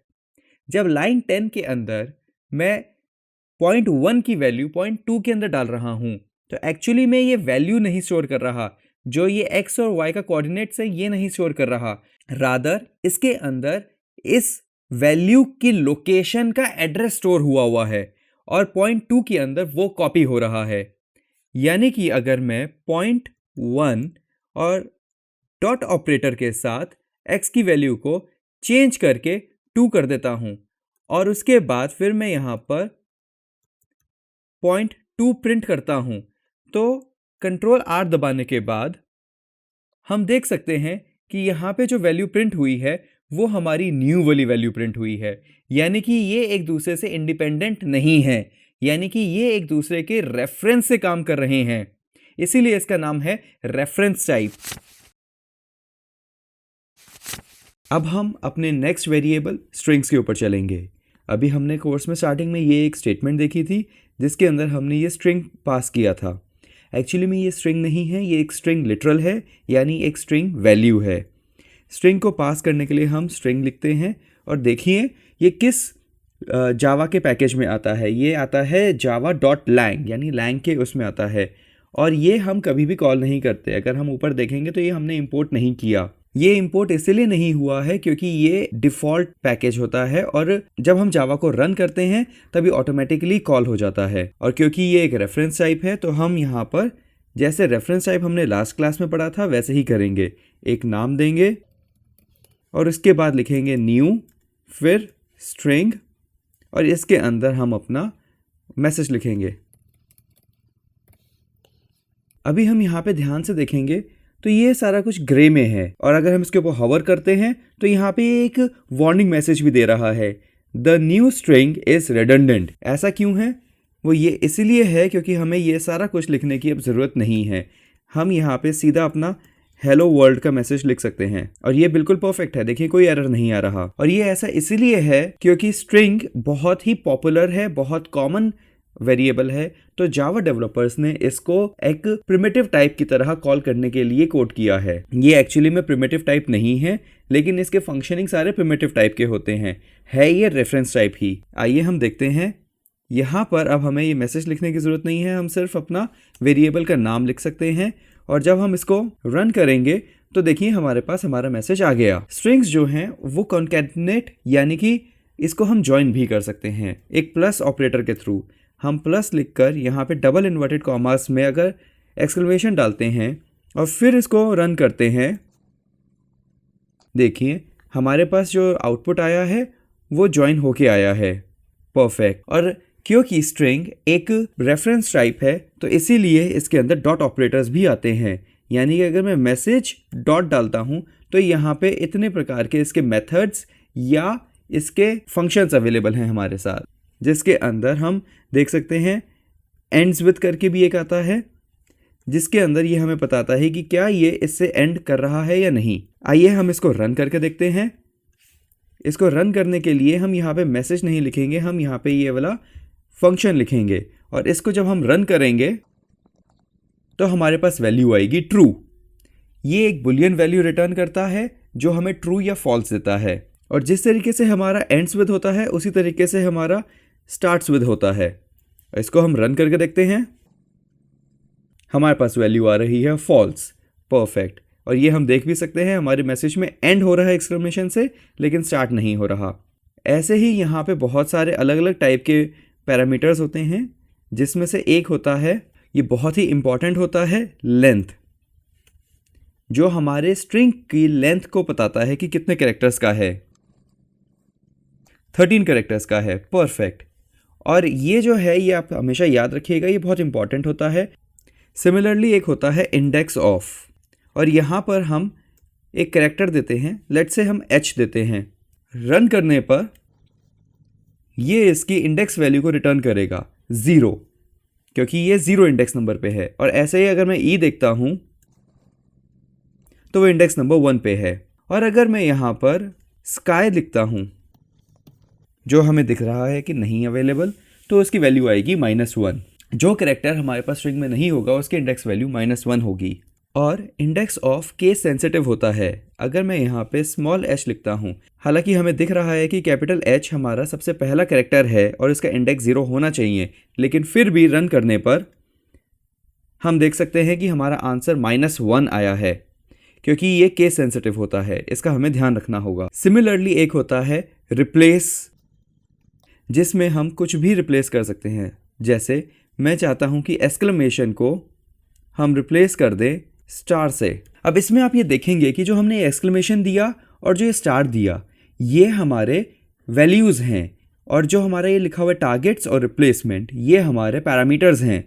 बहुत सारे प्रोफेशनल कोडर्स इस बात पे कंफ्यूज होते हैं कि पैरामीटर्स और आर्ग्यूमेंट्स में क्या फ़र्क होता है। पैरामीटर्स वैल्यू होल्डर्स होते हैं जिसके अंदर हम वैल्यूज़ पास करते हैं, जैसे टारगेट और रिप्लेसमेंट। और आर्ग्यूमेंट्स वैल्यूज़ होती हैं जो उस प्लेस होल्डर में एक्चुअली में जाती हैं, जैसे एक्सक्लेमेशन और स्टार। अब हम इसको रन करते हैं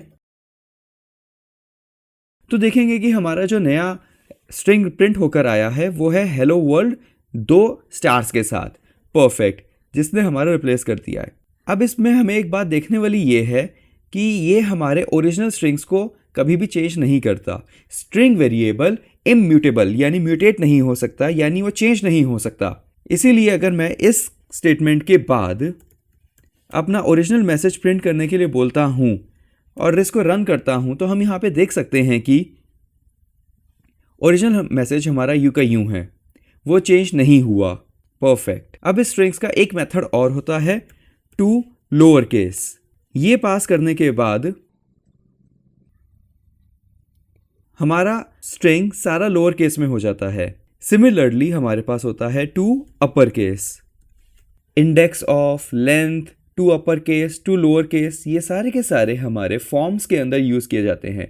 फॉर इंस्टेंस, अगर हम कभी किसी यूज़र से फॉर्म भरवा रहे हैं और हम चाहते हैं कि उसका यूज़र नेम सर्टेन कैरेक्टर से ज़्यादा बड़ा ना हो, लेट्स से 20 कैरेक्टर से बड़ा ना हो, तो वहाँ पे हम लेंथ का यूज़ कर सकते हैं। और आपने देखा होगा कि फॉर्म्स के अंदर यूज़र नेम केस सेंसिटिव नहीं होता, उसके अंदर हम टू लोअर केस या टू अपर केस कर सकते हैं कि जब वो सेव करेगा तो सारा कुछ टू लोअर केस में या टू अपर केस में होगा। गवर्नमेंट फॉर्म से आपने देखा होगा कि आप जब भी कुछ भी टाइप करते हैं वो सारा कुछ अपर केस में ही टाइप होता है, बेशक आपके कीबोर्ड पे कैप्स लॉक ऑन ना हो, वो सारा कुछ हमारा टू अपर केस के थ्रू हो रहा है। ये सारा हमारा डाटा क्लियरिंग के लिए इस्तेमाल किया जाता है, जहाँ पे हम चाहते हैं कि पूरा डाटा, हर यूज़र का डाटा एक ही पैटर्न में हो। अब इसी के अंदर एक और चीज़ होती है जिसका नाम होता है हमारा ट्रिम।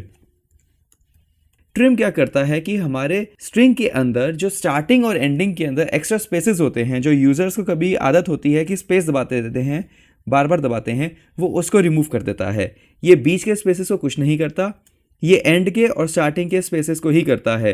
देखिए, हमने अपने ओरिजिनल मैसेज के अंदर 3 स्पेस स्टार्टिंग में और 3 स्पेस एंड में डाल दिया है, और मैं इसको अब रन करता हूँ तो देखिए हमारा ओरिजिनल के अंदर अभी भी स्पेसेस है, लेकिन जो हमारा ट्रिम होके आया है उसमें हमारे पास कहीं पे भी स्पेस नहीं है स्टार्टिंग और एंडिंग के अंदर।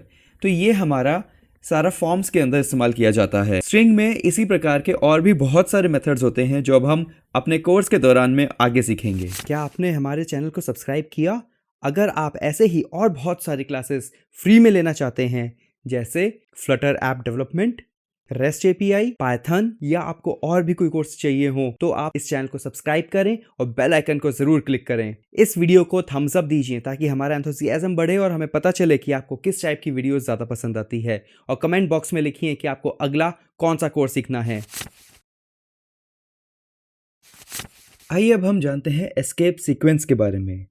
जावा के अंदर अगर हमें double quotes, tab, next line या फिर हमें बैकस्लैश डालना हो तो वो हम कैसे डालेंगे, मैं बताता हूँ मैं किस चीज़ की बात कर रहा हूँ। हमारे पास यहाँ पे एक स्ट्रिंग वैल्यू है हेलो अंकुश। अब अगर मेरे को अंकुश को डबल इन्वर्टेड कॉमास में डालना है और मैं यहाँ पे डबल इन्वर्टेड डालता हूँ तो ये मुझे कंपाइलेशन एरर दे देता है, क्योंकि उसको लगता है कि यहाँ पर ये वाला पोर्शन एंड हो रहा है और उसको इसके बाद का पोर्शन नहीं समझ आता क्या हो रहा है।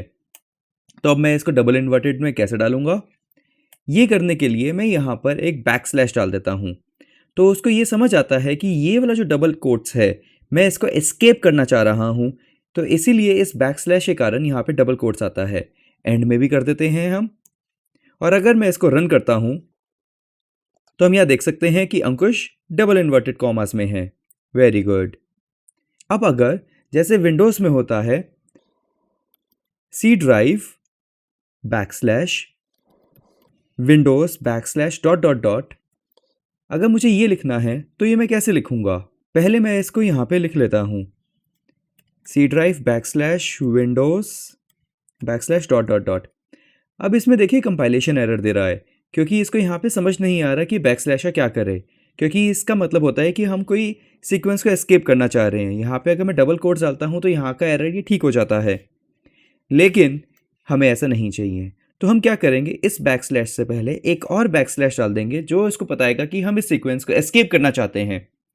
और यहाँ पे भी हम सेम कर देते हैं। देखिए हमारा कंपाइलेशन एरर ठीक हो गया है। इसको रन करके देखें तो हमारा नॉर्मल आ रहा है। परफेक्ट। अब अगर मुझे इसे एक न्यू लाइन में देना हो तो मैं बैकस्लैश एन लिख दूंगा। रन करके देखते हैं कि क्या हुआ। देखिए नेक्स्ट लाइन में आ गया। Very good. और सिमिलरली हमारे पास होता है बैकस्लैश टी, जो हमारा टैब क्रिएट करता है। रन करके देखते हैं। परफेक्ट। हमारे पास यहाँ पे बीच में एक टैब आ रहा है।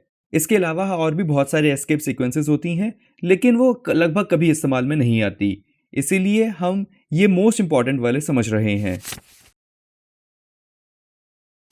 आप सबका स्वागत है अगली क्लास के अंदर।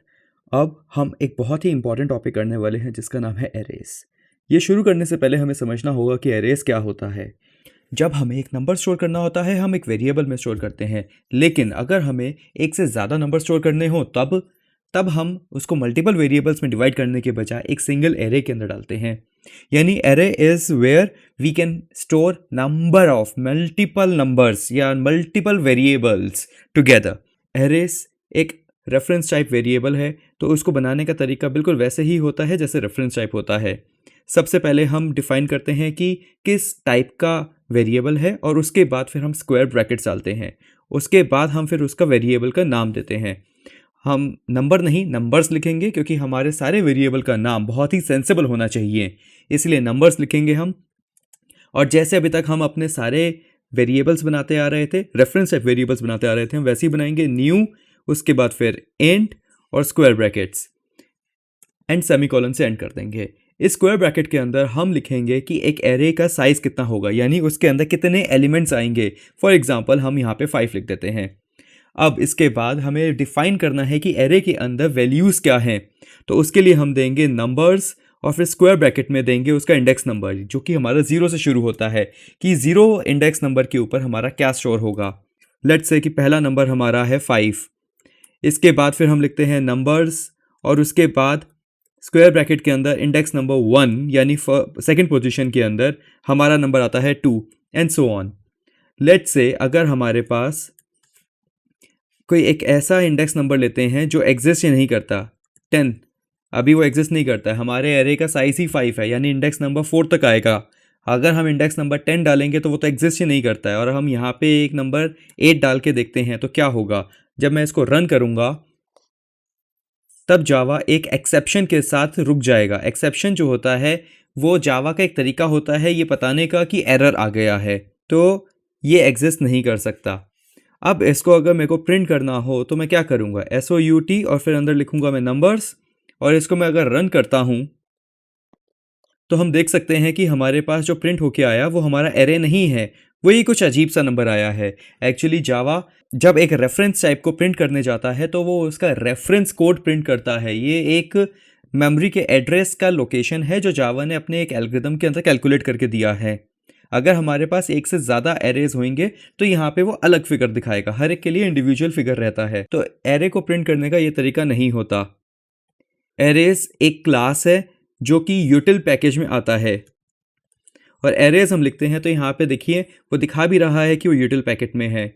इसको हम एंटर करेंगे तो वो यहाँ ऊपर इंपोर्ट भी हो गया है।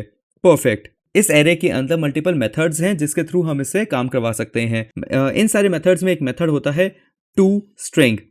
देखिए, टू स्ट्रिंग मल्टीपल बार कॉल हो रहा है, जो कि इंटीजर, बाइट, कैरेक्टर अलग अलग टाइप से होता है। This is known as overloading of a method, यानी एक मेथड को हम मल्टीपल बार कॉल कर सकते हैं अलग अलग टाइप के डेटा के साथ। तो हम ये टू स्ट्रिंग का कॉल करते हैं और इसके अंदर हम लिखेंगे नंबर्स। इसको हम जब प्रिंट कमांड के अंदर देंगे, जैसे हमने अपने स्ट्रिंग के अंदर दिया था, तब हमारा एरे प्रिंट होएगा। देखिए, हमारी फर्स्ट पोजीशन 5, सेकंड पोजीशन 2 और उसके बाद डिफ़ॉल्ट वैल्यू 0 आ गई। इस तरीके से हमारा एरे प्रिंट होता है। अब ये जो तरीका है एरेज बनाने का, ये बहुत ही पुराना तरीका है जिसकी अब खास ज़रूरत नहीं होती। इसका जो नया तरीका है उसके लिए हम ये जो न्यू ऑपरेटर है इसको हटा देते हैं और यहाँ पे हम कर्ली ब्रेसेस के अंदर अपने फिगर्स दे सकते हैं। जैसे मान लीजिए मेरे को 5 फिगर्स देने हैं और ये मैं एक रैंडम 5 फिगर्स दे देता हूँ, तो ये हमारा एरेस बन गया है। अगर मैं इसको अब रन करके देखता हूँ तो ये हमारा रन हो रहा है। एरेस क्योंकि एक रेफरेंस टाइप वेरिएबल है तो इसीलिए हम इसके डॉट ऑपरेटर्स को कॉल कर सकते हैं। तो मैं यहाँ पर नंबर्स लिखकर उसके डॉट ऑपरेटर्स को कॉल कर सकता हूँ और उसके अंदर एक आप डॉट ऑपरेटर देख सकते हैं लेंथ का। ये f लिखा हुआ है तो आप देख सकते हैं f का मतलब होता है कि ये एक फील्ड है और इसको जब हम रन करेंगे तो ये हमें हमारे एरे का लेंथ बताएगा जो कि है 5। एरेस क्लास के अंदर बहुत सारे फंक्शंस यानी मेथड्स होते हैं, जिनमें से एक बहुत प्रोमिनेंट होता है एरेस डॉट सॉर्ट। उसके अंदर मैं यहाँ पे अपना वेरिएबल का नाम देता हूँ और उसके बाद इसको मैं रन करता हूँ। तो हम देख सकते हैं कि जो अब हमारा एरे प्रिंट होके आया है वो कम्प्लीटली सॉर्टेड है, यानी कि असेंडिंग ऑर्डर के अंदर है।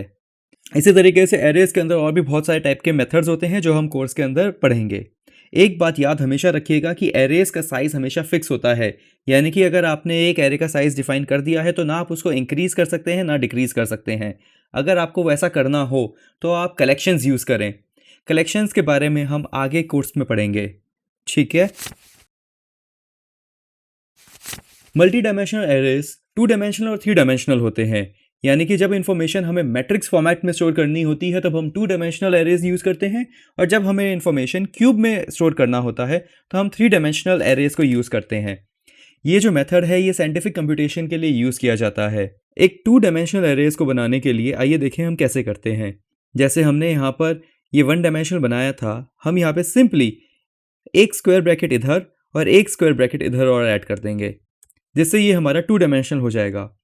और फर्स्ट कॉलम के अंदर, फर्स्ट स्क्वायर ब्रैकेट के अंदर हम यहाँ पे लिखेंगे कि नंबर ऑफ रोज कितनी है। लेट्स से हम इसको 2 रोज और 3 कॉलम्स का बनाना चाहते हैं। और इसी तरीके से जब हम यहाँ पर नंबर दे रहे होते हैं, जब हम इसकी वैल्यू दे रहे होंगे, हम यहाँ पर 2 आर्ग्यूमेंट्स प्रोवाइड करेंगे, यानी कि रो नंबर 0 फर्स्ट रो और उसका कॉलम नंबर 1 यानी फर्स्ट पोजीशन, और इसका हम नंबर दे सकते हैं 5। चलिए अब हम इसको प्रिंट करके देखते हैं SOUT, और हम यहाँ पे एरेस डॉट टू स्ट्रिंग और यहाँ पे हम अपना ऑब्जेक्ट दे देते हैं नंबर्स। इसको चलिए हम प्रिंट करके देखते हैं और यहाँ पे देखिए ये फिर से हमारे पास वियर्ड नंबर आया है जो कि हमारा मेमोरी लोकेशन है। और ये ऐसा क्यों हुआ? क्योंकि मल्टी डायमेंशनल एरेज को प्रिंट करने के लिए 2 स्ट्रिंग नहीं यूज़ किया जाता। मल्टी डायमेंशनल एरेज को प्रिंट करने के लिए हम यूज़ करते हैं डीप 2 स्ट्रिंग। और अब हम इसको रन करके देखते हैं तो हमारा यहाँ पे एरेस प्रिंट हो गया है, जिसके अंदर ये पहली रो के अंदर 3 कॉलम्स और ये दूसरी रो के अंदर 3 कॉलम्स हैं। परफेक्ट। अब आप मुझसे पूछेंगे कि इसको शॉर्ट में कैसे लिखते हैं, जैसे अभी हमने सीखा था। उसके लिए हम यहाँ पर कर्ली ब्रेसेस डालेंगे जैसा हमने पहले डाला था, और उस कर्ली ब्रेसेस के अंदर हम वैसे ही करेंगे क्योंकि हर रो एक अपने आप में एरे है। तो यहाँ पे पहली रो के लिए हम एक एरे बनाएंगे जिसके अंदर हम वैल्यू दे सकते हैं 1 2 3, और फिर उसके बाद हम कॉमा डाल के एक दूसरे कर्ली ब्रेस देंगे जिसके अंदर हम दूसरी वैल्यूज डालेंगे जैसे 4 5 6, और इस तरीके से हमारा एरे तैयार हो जाएगा। इसको रन करके देखते हैं। परफेक्ट, हमारा एरे प्रिंट हो गया है। 2 रोज 3 कॉलम्स और हमारा एरे यूं का यूं प्रिंट हो गया है। जो 3 एरेज होता है या 3 डायमेंशनल एरेज होता है उसको फॉर्म करने का तरीका होता है, यहाँ पर अभी हमने 2 स्क्वायर ब्रैकेट्स लगाए थे, हम यहाँ पे दोनों तरफ 3 स्क्वायर ब्रैकेट्स लगा देंगे तो ये हमारा 3 डायमेंशनल एरे हो जाएगा। और हम यहाँ पर अपना 2 कॉलम्स, 3 रोज और 5 की डेप्थ जैसे डिफाइन कर सकते हैं और सिमिलरली हमारा काम आगे होगा। चलिए, अभी तक हमने अपना वेरिएबल्स के बारे में देखा है, अब हम देखते हैं कि कॉन्स्टेंट्स क्या होता है। हमने एक वेरिएबल लिया फ्लोट जिसका नाम है हमारा पाई और इसकी वैल्यू हमने दी 3.14 और क्योंकि इसने एक एरर दिया है क्योंकि हमने यहाँ पे f नहीं लिखा था, हम यहाँ f लिख देंगे, हमारी प्रॉब्लम सॉल्व हो जाएगी। पाई जो है सर्कल की कैलकुलेशंस यानी उसका एरिया, सर्कमफ्रेंस निकालने के काम आता है और अगर मान लीजिए हम इसकी आगे जाके वैल्यू चेंज कर दें और 1 कर दें तो हमारी सारी कैलकुलेशन गलत हो जाएगी। इसीलिए हम चाहते हैं कि गलती से भी इसकी वैल्यू कभी चेंज ना हो, तो उसके लिए हम क्या करेंगे, यहाँ आगे लिख देंगे फाइनल। ये देखिए, ये लिखते ही ये हमारा कांस्टेंट हो गया है और यहाँ कंपाइलेशन एरर आ गया है कि आप इसकी वैल्यू चेंज नहीं कर सकते। परफेक्ट। कांस्टेंट्स को एक बार ही हम इनिशियलाइज कर देते हैं तो उसकी वैल्यू कभी भी हम चेंज नहीं कर सकते उस प्रोग्राम के अंदर। और कन्वेंशनल मेथड के अंदर जितने भी कांस्टेंट्स होते हैं वो सारे कैपिटल लेटर्स में लिखे जाते हैं इस तरीके से। अर्थमेटिक ऑपरेशंस जो होते हैं जैसे हमारे मैथ के अंदर होते हैं प्लस, माइनस, मल्टीप्लाई और डिवाइड, वैसे हमारे जावा के अंदर भी होते हैं। प्लस एक होता है मॉड्यूलस जो डिवीजन का रिमाइंडर हमें देता है। चलिए इसका एक एग्जांपल देखते हैं हम। इंट वैल्यू देखते हैं हम रिजल्ट और इसके अंदर हम 10 + 3 करते हैं। अगर हम इसको प्रिंट करेंगे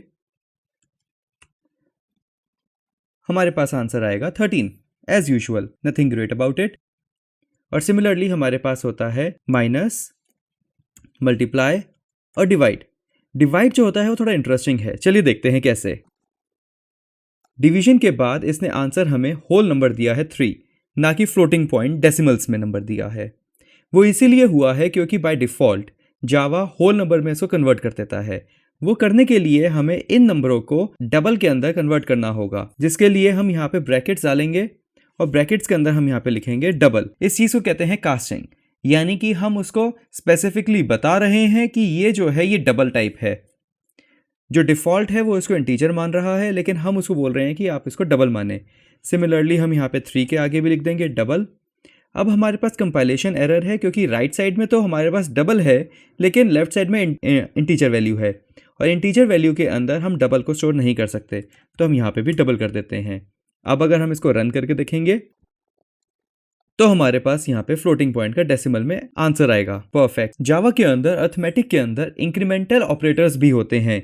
चलिए मैं दिखाता हूँ क्या, हमें इसकी ज़रूरत नहीं है। मान लीजिए हमारे पास एक इंटीजर है x जिसकी वैल्यू है हमारे पास 1 और इस 1 की वैल्यू को हमने इंक्रीज करना है, तो मैं यहाँ पे सिंपली x ++ डाल सकता हूँ और इसकी वैल्यू हमारी इंक्रीज हो जाएगी। चलिए इसको रन करके देखते हैं और हमारे पास आंसर है 2।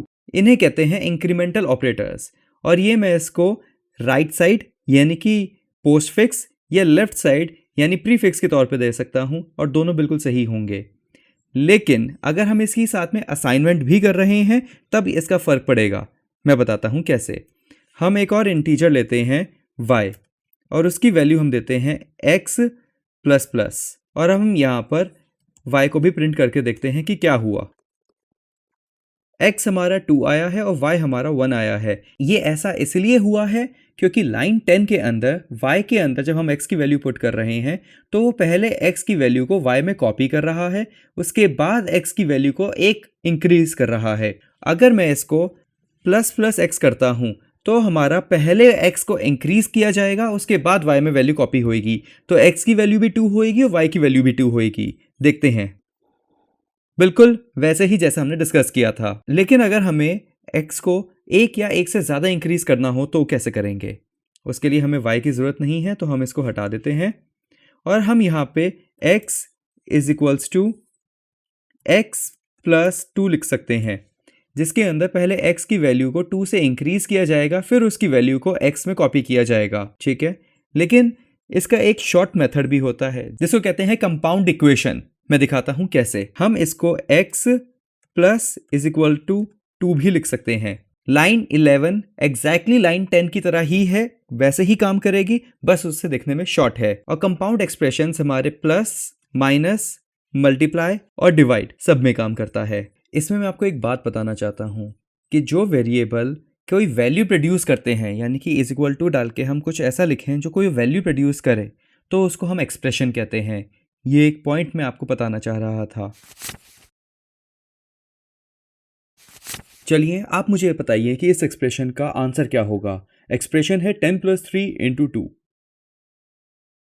आंसर होगा हमारा 16, क्योंकि 3 × 2 पहले सॉल्व होएगा, क्योंकि जावा के अंदर मैथमेटिकल ऑपरेशंस का डिवाइड एंड मल्टीप्लाई का जो ऑर्डर है वो उससे ऊपर होता है, उसके बाद आता है प्लस और माइनस। लेकिन अगर हमें इसको 10 + 3 और उसके बाद × 2 करवाना हो तो हम क्या करेंगे? उसके लिए हम इसको पैरेंथेसिस के सराउंड कर देंगे। पैरेंथेसिस का जो ऑर्डर होता है वो मल्टीप्लिकेशन एंड डिवीजन से भी ऊपर होता है, इसीलिए पहले ये सॉल्व होएगा, फिर उसके आंसर को × 2 किया जाएगा। चलिए देखते हैं।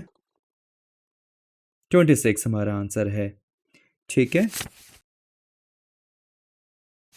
जावा में एक कॉन्सेप्ट होता है कास्टिंग। आइए अब हम उसको समझते हैं। हम एक वेरिएबल लेते हैं शॉर्ट, इसका नाम रखते हैं x और इसके अंदर वैल्यू रखते हैं 1, जो कि पॉसिबल है। और अब मैं एक इंट लेता हूं जिसको नाम देता हूं मैं y, और उसके अंदर मैं x के अंदर 2 प्लस कर देता हूं।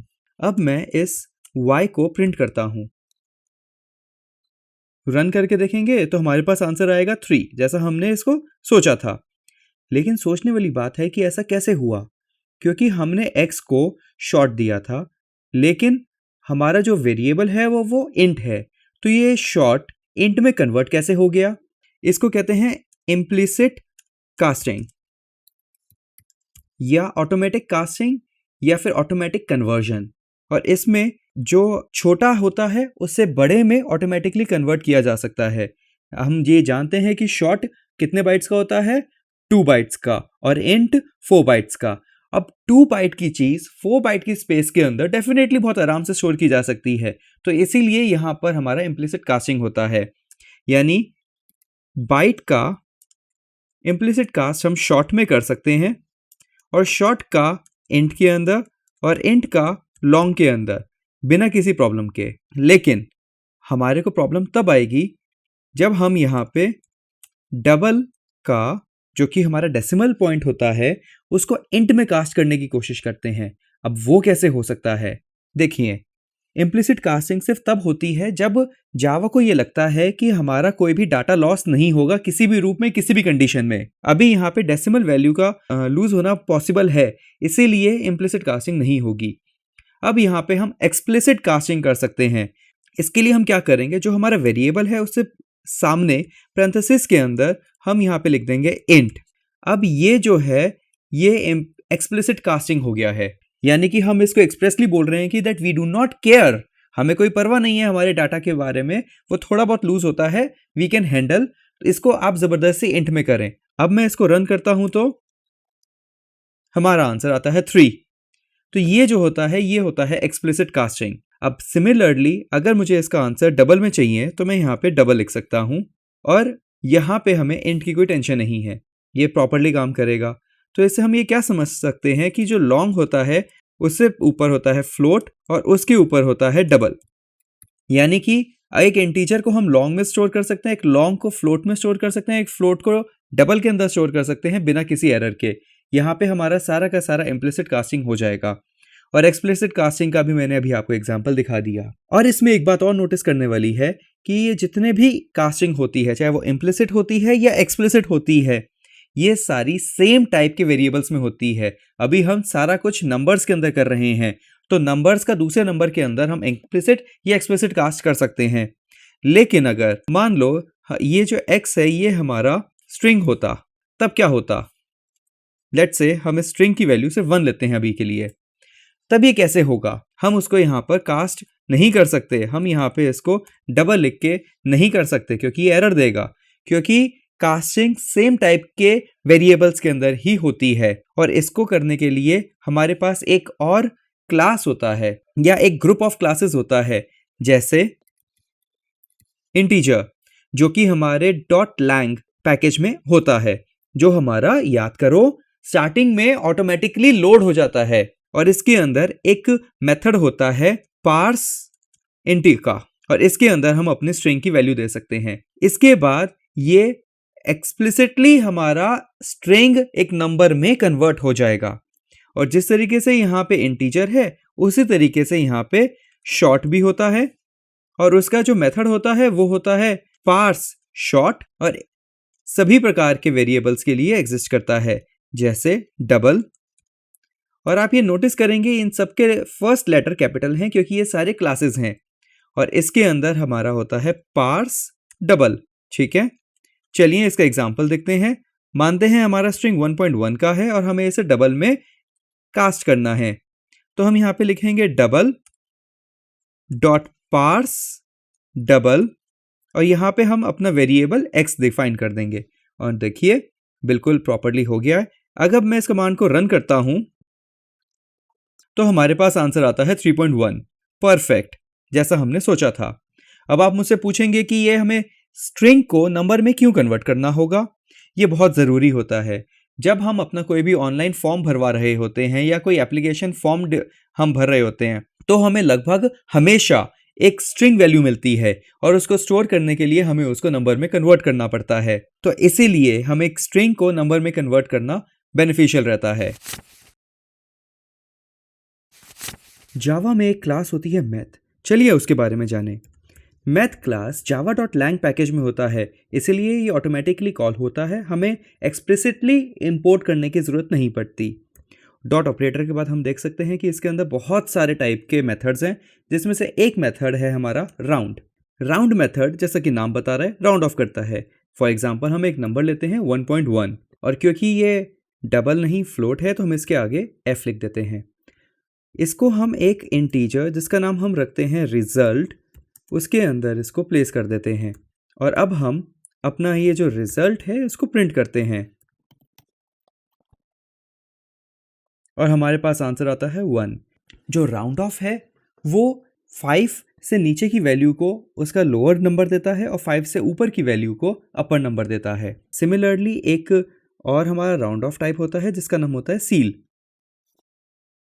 ये जो है हमें वैल्यू देता है डबल की, तो हम एक इसकी एक्सप्लिसिट कास्टिंग कर देते हैं इंट के अंदर, और इसको अब हम रन करके देखते हैं। सील क्या करता है, जो हमें नंबर दिया है उसके बराबर या उससे ऊपर का नंबर राउंड ऑफ करता है। हमारे पास आंसर आ रहा है 2, जिसको हम मैथमेटिकली पॉजिटिव राउंड ऑफ भी कहते हैं।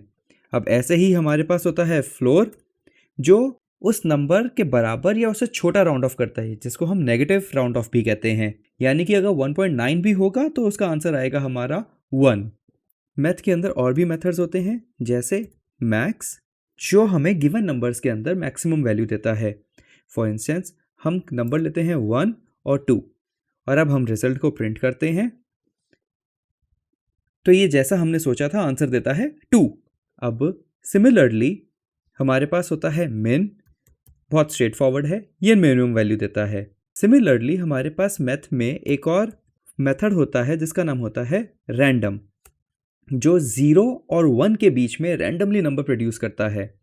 बाय डिफ़ॉल्ट जो ये नंबर होता है ये डबल होता है, तो हम इसको डबल में चेंज कर देते हैं, और हम जितनी बार भी अपना प्रोग्राम रन करेंगे उतनी बार हमें यहाँ पे एक न्यू वैल्यू मिलेगी, जैसा कि हम यहाँ पर देख पा रहे हैं।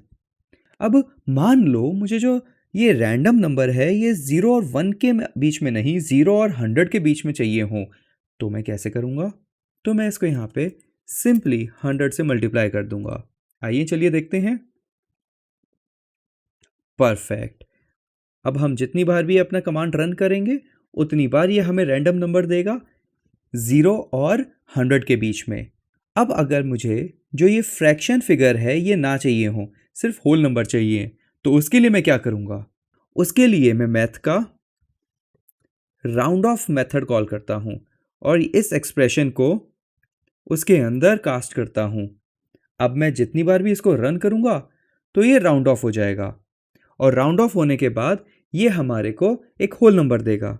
लेकिन अभी भी यहाँ पे ये डेसिमल पॉइंट आ रहा है। अगर मुझे इसको बिल्कुल हटाना हो तो मैं क्या करूँगा? मैं इसे इंटीजर के अंदर कास्ट कर दूंगा। अब मुझे यहाँ पे डबल की ज़रूरत नहीं है और मैं यहाँ पे इसको इंट में भी ले सकता हूँ। अब हमारे पास जो फिगर्स आ रहे हैं वो होल नंबर आ रहे हैं, जैसा अभी हमने सोचा था। Very good. अब इस लंबे एक्सप्रेशन को हम शॉर्ट में भी लिख सकते हैं। एक्चुअली हमें इस राउंड ऑफ की ज़रूरत नहीं है, तो हम इसका पूरा एक्सप्रेशन यहाँ से हटा सकते हैं। लेकिन अगर हम इसको रन करते हैं तो आप देखिए क्या होगा। हमारे पास आंसर आएगा 0, और मैं इसको जितनी बार भी रन करूंगा उतनी बार हमारे पास आंसर 0 ही आएगा। ऐसा क्यों हो रहा है? क्योंकि ये जो कास्टिंग हुई है सिर्फ मैथ डॉट रैंडम को हुई है, और इंटीजर में कन्वर्ट करते समय वो इसका डेसिमल या फ्रैक्शन पार्ट को ड्रॉप कर देता है और सिर्फ 0 को रिकॉर्ड करता है, और फिर 0 को किसी भी चीज़ से मल्टीप्लाई करेंगे, जैसे यहाँ 100 से कर रहे हैं, तो हमारा रिजल्ट हमेशा 0 ही रहेगा। इसको ठीक करने का तरीका ये है कि हम यहाँ पे पेरेंथेसिस डाल देंगे ताकि ये पूरा का पूरा इंटीजर में कास्ट हो। हम अब जब इसको रन करेंगे तो हम देख सकते हैं हमारा डिजायर्ड रिजल्ट आ रहा है। ठीक है, thank you for this attentive class. अब हम देखेंगे जावा के अंदर नंबर फॉर्मेटिंग क्या होती है। कई बारी हमें करेंसी लिखनी होती है। फॉर एग्जांपल हमारे पास एक फिगर है 1 2 3 4 5 6 7। अब मान लो ये किसी प्रोडक्ट का प्राइस है, तो हमें यहाँ स्टार्टिंग में रुपीस का सिंबल चाहिए और इसके प्रॉपर हमें कॉमास भी चाहिए। तो वो कैसे होगा? और अगर हमें 0.01 को 10% पे लिखना हो तो वो कैसे होगा? ये सारा काम करने के लिए एक क्लास होती है नंबर फॉर्मेट, जो कि हमारा java.text पैकेज में होता है, और जैसे ही हम इसे कॉल करते हैं इंटेलिजे ऑटोमेटिकली उसको इंपोर्ट कर लेता है। Very good. और अब इस रेफरेंस टाइप को हम एक नाम देते हैं करेंसी, और हम यहाँ पे अब इसको इनिशिएट करते हैं जैसे कि हम अपने रेफरेंस टाइप्स को करते हैं, न्यू नंबर फॉर्मेट। अब देखिए यहाँ पे ये कंपाइलेशन एरर दे रहा है, और इसके ऊपर मैं जब हॉवर करता हूँ तो यहाँ पे एरर दे रहा है number format is an abstract, you can not instantiate it. Java में कुछ एब्स्ट्रैक्ट कैटेगरी की क्लासेस भी होती हैं। इन सब के बारे में हम डिटेल में फ्यूचर में पढ़ेंगे, लेकिन अभी के लिए आप ये जान लीजिए कि ये एक हाफ बेक्ड क्लासेस होती हैं जो हम इनिशियलाइज नहीं कर सकते नॉर्मल रेफरेंस क्लासेस की तरह। तो यहाँ पर ये इस तरीके से काम नहीं करता, बल्कि हम इसको नंबर फॉर्मेट के क्लास के डॉट ऑपरेटर को कॉल करेंगे, और इसके सारे के सारे फंक्शंस को अगर हम देखें तो हमारे पास गेट से शुरू हो रहे हैं, गेट करेंसी इंस्टेंस, और फिर यहाँ पे हमारे पास आता है गेट परसेंट इंस्टेंस। यानी कि अगर मैं गेट करेंसी इंस्टेंस करता हूँ तो अब ये हमारा इनिशियलाइज हुआ है। ये जो वैल्यू रिटर्न करता है ये एक स्ट्रिंग वैल्यू रिटर्न करता है। तो अब मैं अगर एक स्ट्रिंग को कॉल करता हूँ और उसका नाम मैं रखता हूँ रिजल्ट, तो यहाँ पे मैं करेंसी के डॉट ऑपरेटर के साथ फॉर्मेट मेथड को कॉल करूँगा, और यहाँ पर मैं अपना नंबर दूंगा, जैसे 1 2 3 4 5 6.789। यहाँ पर हमने 3 डिजिट्स दिए हैं डेसिमल प्लेस के बाद, और इसको अब मैं प्रिंट करता हूँ तो देखते हैं क्या आता है। ये मेरा रुपी सिंबल के साथ आ रहा है, क्योंकि मेरा जो यहाँ पे कंप्यूटर है वो इंडिया के हिसाब से ऑलरेडी डिफाइंड है, इसीलिए जावा मेरे सिस्टम के लोकेशन को लेते हुए यहाँ पे रुपी का सिंबल दे रहा है। और अब आप यहाँ पे देखेंगे कि इसने कॉमास भी लगाए हैं, और एंड में देखिए कि इन्होंने 3 डेसिमल प्लेस को राउंड ऑफ करके 2 डेसिमल प्लेस में किया है। तो ये जो हमारा नंबर फॉर्मेट सिस्टम है ये बहुत सारे काम एक साथ कर देता है। हालांकि इसने भी कॉमास गलत लगाए हैं, इसके बारे में भी अभी हम देखते हैं। अगर आपके सिस्टम में यहाँ रुपी सिंबल नहीं पर डॉलर सिंबल दिखा रहा है तो उसके लिए आप क्या करेंगे? उसके लिए हम आएंगे यहाँ लाइन नंबर 9 में, जहाँ पे हमने गेट करेंसी इंस्टेंस को डिफाइन किया था, और यहाँ पे हम एक न्यू क्लास को कॉल करेंगे जिसका नाम है लोकल ई या लोकले। हम लिखेंगे न्यू स्पेस लोकल, क्योंकि ये क्लास है तो हम इसको कैपिटल एल से शुरू कर रहे हैं, जो कि हमारा java.util पैकेज में है। वो मेरी रिकॉर्डिंग विंडो से बाहर जा रहा है, लेकिन मैं आपको बता रहा हूँ कि वो java.util वाले पैकेज में है। और इसके पैरेंथेसिस के अंदर हम यहाँ पे अपने डिफाइन करेंगे लैंग्वेज, जो कि हमारी रहेगी EN यानी इंग्लिश, कॉमा फिर हमारा करेंसी कोड जो कि है IN। अब जब हम अपना कमांड रन करेंगे तो आपका डॉलर सिंबल भी रुपी सिंबल दिखाएगा। मैं यहाँ कंफर्म नहीं कर सकता हूँ क्योंकि मेरा ऑलरेडी रुपी सिंबल में आ रहा है। ठीक है, अब सिमिलरली हम यहाँ पे देखेंगे कि परसेंटेज को कैसे करना है। उसके लिए हम यहाँ पे एक इंस्टेंस कॉल करेंगे डॉट गेट परसेंट इंस्टेंस, और हम यहाँ पर इसका नाम चेंज करेंगे क्योंकि करेंसी इसको ठीक से डिफाइन नहीं करता है। लेकिन मैं इसको यहाँ पे इरेज करके कुछ और लिखूंगा तो बहुत ही फुलिश होएगा, क्योंकि यहाँ पे कोड में एक से ज्यादा बार इस वेरिएबल का इस्तेमाल किया जा रहा है और इसको बार बार हर जगह पे जाके चेंज करना थोड़ा कम्बरसम होएगा। तो इसके लिए मैं क्या करूंगा, इसके ऊपर राइट क्लिक करके यहाँ पर रीफैक्टर पे एक रीनेम करके ऑप्शन है उसके ऊपर जाऊंगा। ये ऑलरेडी मुझे एक रेड बॉक्स के अंदर इसको डिफाइन कर दिया है और मुझे ऑप्शंस दे रहा है कि ये इसके नाम होने चाहिए।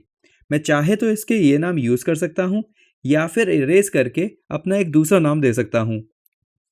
और आप देखेंगे कि जैसे जैसे मैं इसका नाम यहाँ चेंज कर रहा हूँ, पूरे कोड में जहां जहां इसका एक्रेंस हो रहा है हर जगह ये ऑटोमेटिकली चेंज हो रहा है। ठीक है, यहाँ पे हम इसका नंबर दे देते हैं एक 0.1। मैं इसको रन करता हूं तो हम यहाँ पे देख पाएंगे कि ये ऑलरेडी इसको 10% में दे रहा है, जैसा हमने एक्सपेक्ट किया था। चलिए, अब इस कोड के अंदर ये थोड़ा लंबा हो गया है और हमें इस कोड को इतना लंबा करने की जरूरत नहीं है, क्योंकि जो ये फॉर्मेट ऑपरेटर हमने इसमें डाला है वो हम यहाँ लाइन 10 में भी डाल सकते हैं। यहाँ पे हम लिखेंगे डॉट और सीधा सीधा देखिए हमें ऑप्शन दे रहा है फॉर्मेट का, और हम यहाँ पे फॉर्मेट करके अपना नंबर दे सकते हैं 0.1। मैं इसको थोड़ा छोटा कर देता हूँ ताकि हमें ये पूरा कोड दिख जाए। और यहाँ पे कंपाइलेशन एरर आ रहा है कि ये एक स्ट्रिंग वैल्यू दे रहा है, तो मैं इस पूरे कोड को यहाँ से कट करके इधर पेस्ट कर सकता हूँ और ये मेरा एरर ठीक हो जाएगा। इस मेथड को कहते हैं चेनिंग ऑफ मेथड्स, जहाँ पे हम एक के बाद एक अलग अलग मेथड्स को कॉल कर रहे होते हैं। अब मुझे यहाँ पे लाइन 9 में इसको स्ट्रिंग में कॉल करने की भी जरूरत नहीं है, क्योंकि इसका यूज सिर्फ एक ही बार हो रहा है। मैं इसको यहाँ से भी कट कर सकता हूँ और सीधा यहाँ पे प्रिंट में डाल सकता हूँ और ये अब भी पूर्णतः वैसे ही काम करेगा। हेलो फ्रेंड्स, एक नए चैप्टर के अंदर, एक नई क्लास के अंदर आपका स्वागत है। आज हम ये पढ़ने वाले हैं कि जावा के अंदर हम यूज़र से इनपुट कैसे ले सकते हैं।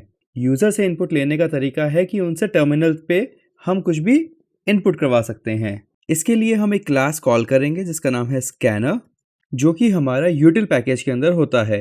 हम इसको एंटर मारेंगे, हमारा यहाँ पे यूटिल इंपोर्ट हो गया, वेरी गुड। और इसका हम नाम देंगे, लेट्स से हम स्कैन नाम दे देते हैं ताकि कंफ्यूजन ना हो।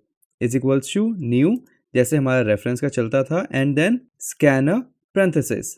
इन पैरेंथेसिस के अंदर हम ये बताएंगे कि हमारे पास इंफॉर्मेशन कहाँ से आएगी और कैसे आएगी। हमारे पास जो आएगी वो सिस्टम से आएगी, तो हम यहाँ पे सिस्टम लिखेंगे। उसके बाद डॉट ऑपरेटर के बाद हमारे पास अलग अलग फील्ड्स हैं, जैसे इन, जो हमें टर्मिनल से इनपुट लेने का काम करती है। सिमिलरली हमारे पास एक आउट होता है जो टर्मिनल पे आउटपुट देने का काम करता है। अभी के लिए हम इन देखेंगे और इस स्टेटमेंट को हम सेमीकोलन से टर्मिनेट यानी एंड कर देंगे। इसके बाद हम स्कैन को कॉल करके डॉट ऑपरेटर लगाएंगे और डॉट ऑपरेटर लगाने के बाद स्कैनर क्लास के सारे मेथड हमारे पास अवेलेबल होंगे और ये सारे मेथड हमारे नेक्स्ट से शुरू होते हैं। जैसे कि नेक्स्ट हमारे पास बुलियन है, बाइट है, डबल है। जिस टाइप का डेटा हम इनपुट ले रहे हैं हम यहाँ पे वो डिफाइन करते हैं।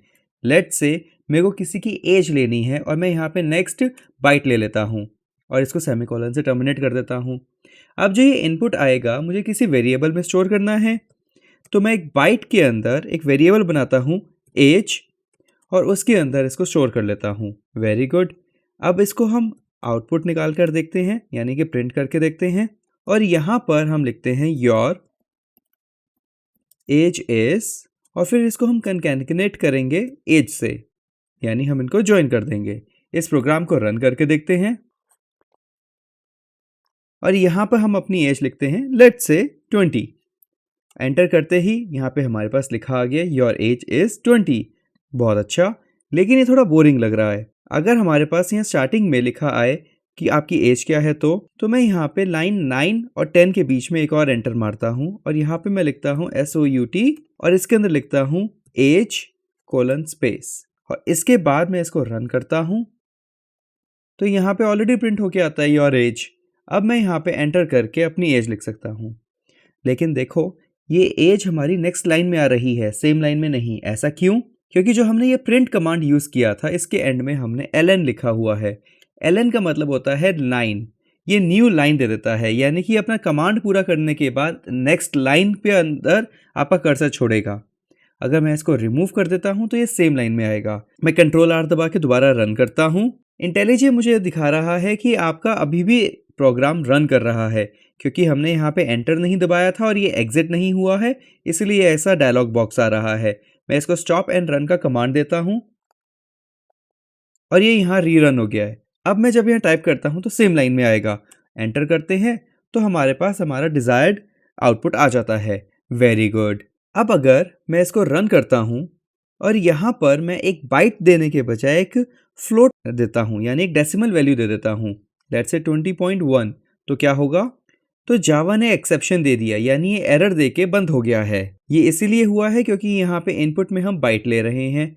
अगर मुझे इसमें फ्लोट लेना है तो मुझे यहाँ पे फ्लोट लिखना होगा। अब ऐसे ही अगर मुझे यहाँ पे स्ट्रिंग वैल्यू लेनी है तो मैं यहाँ पे स्ट्रिंग नहीं लिखूंगा, ऐसा कुछ नहीं होता है, बल्कि हम यहाँ पे नेक्स्ट या नेक्स्ट लाइन लिखेंगे। इन दोनों में डिफरेंस क्या होता है, चलिए आते हैं देखते हैं। हम यहाँ पे नेक्स्ट लिखते हैं क्योंकि यहाँ पे हमारे पास कंपाइलेशन एरर हो रहा है, क्योंकि हम स्ट्रिंग वैल्यू ले रहे हैं और बाइट में स्टोर करने की कोशिश कर रहे हैं। तो यहाँ पे हम स्ट्रिंग वेरिएबल डिफाइन कर देते हैं। Very good. हमने यहाँ पे शॉर्टकट सीखा था, इसको राइट क्लिक करके रीफैक्टर के अंदर रीनेम, आप इसका यहाँ पे शॉर्टकट भी देख सकते हैं, शिफ्ट F6, तो उससे भी हम इसको चेंज कर सकते हैं। और मैं यहाँ पे लिख देता हूँ नेम, और यहाँ पे भी मैं इसको नेम कर देता हूँ। अब अगर मैं इसको रन करता हूँ तो एज एक्सपेक्टेड ये हमारा नाम पूछ रहा है और मैं यहाँ पे अपना नाम लिख के एंटर करता हूँ तो ये मुझे मेरा नाम बता रहा है जैसा हमने सोचा था। लेकिन मैं इसको एक बार रीरन करके दिखाता हूँ और मैं यहाँ पर अपना पूरा नाम लिखता हूँ और एंटर करता हूँ तो देखिए इससे मेरा सिर्फ पहला नाम लिया, पूरा नाम नहीं लिया। ऐसा इसीलिए क्योंकि हर वर्ड एक टोकन को रिप्रेजेंट करता है और नेक्स्ट मेथड सिर्फ एक टोकन को एक्सेप्ट करता है। तो इसीलिए जब यहाँ पे गोयल अलग से आया तो ये सेकंड टोकन है, हमें दोबारा नेक्स्ट को कॉल करना पड़ेगा तब ये दोनों को लेगा। जब ये यहाँ बीच में स्पेस आया तब ये इसने पहले टोकन का काम फिनिश कर दिया था। यहाँ पे काम आता है हमारा लाइन का। अब मैं इसको रीरन करता हूँ और यहाँ पे अपना नाम लिखता हूँ, एंटर दबाता हूँ तो मेरा ये पूरा नाम ले रहा है क्योंकि ये लाइन को लेगा। यहाँ पे जब तक हम एंटर नहीं दबाएंगे टोकन चलता रहेगा। अब इसके अंदर हम एक एग्जांपल और देखते हैं। मान लो यहाँ पे नाम लिखने से पहले मैं मल्टीपल स्पेसेस देता हूँ और फिर अपना नाम लिखता हूँ, तो देखो यहाँ पे मल्टीपल स्पेसेस आ गए जो बहुत अच्छा नहीं लग रहा।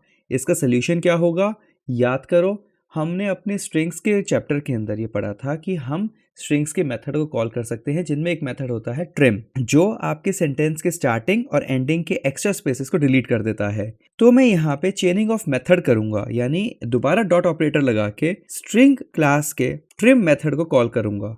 और अब मैं जब इसको रन करता हूँ और मैं यहाँ पे मल्टीपल स्पेसेस के बाद अपना नाम लिखता हूँ तो यहाँ पे बहुत सुंदर रूप से सिर्फ एक स्पेस के साथ आता है। ठीक है, चलिए हमने काफ़ी कुछ सीख लिया है।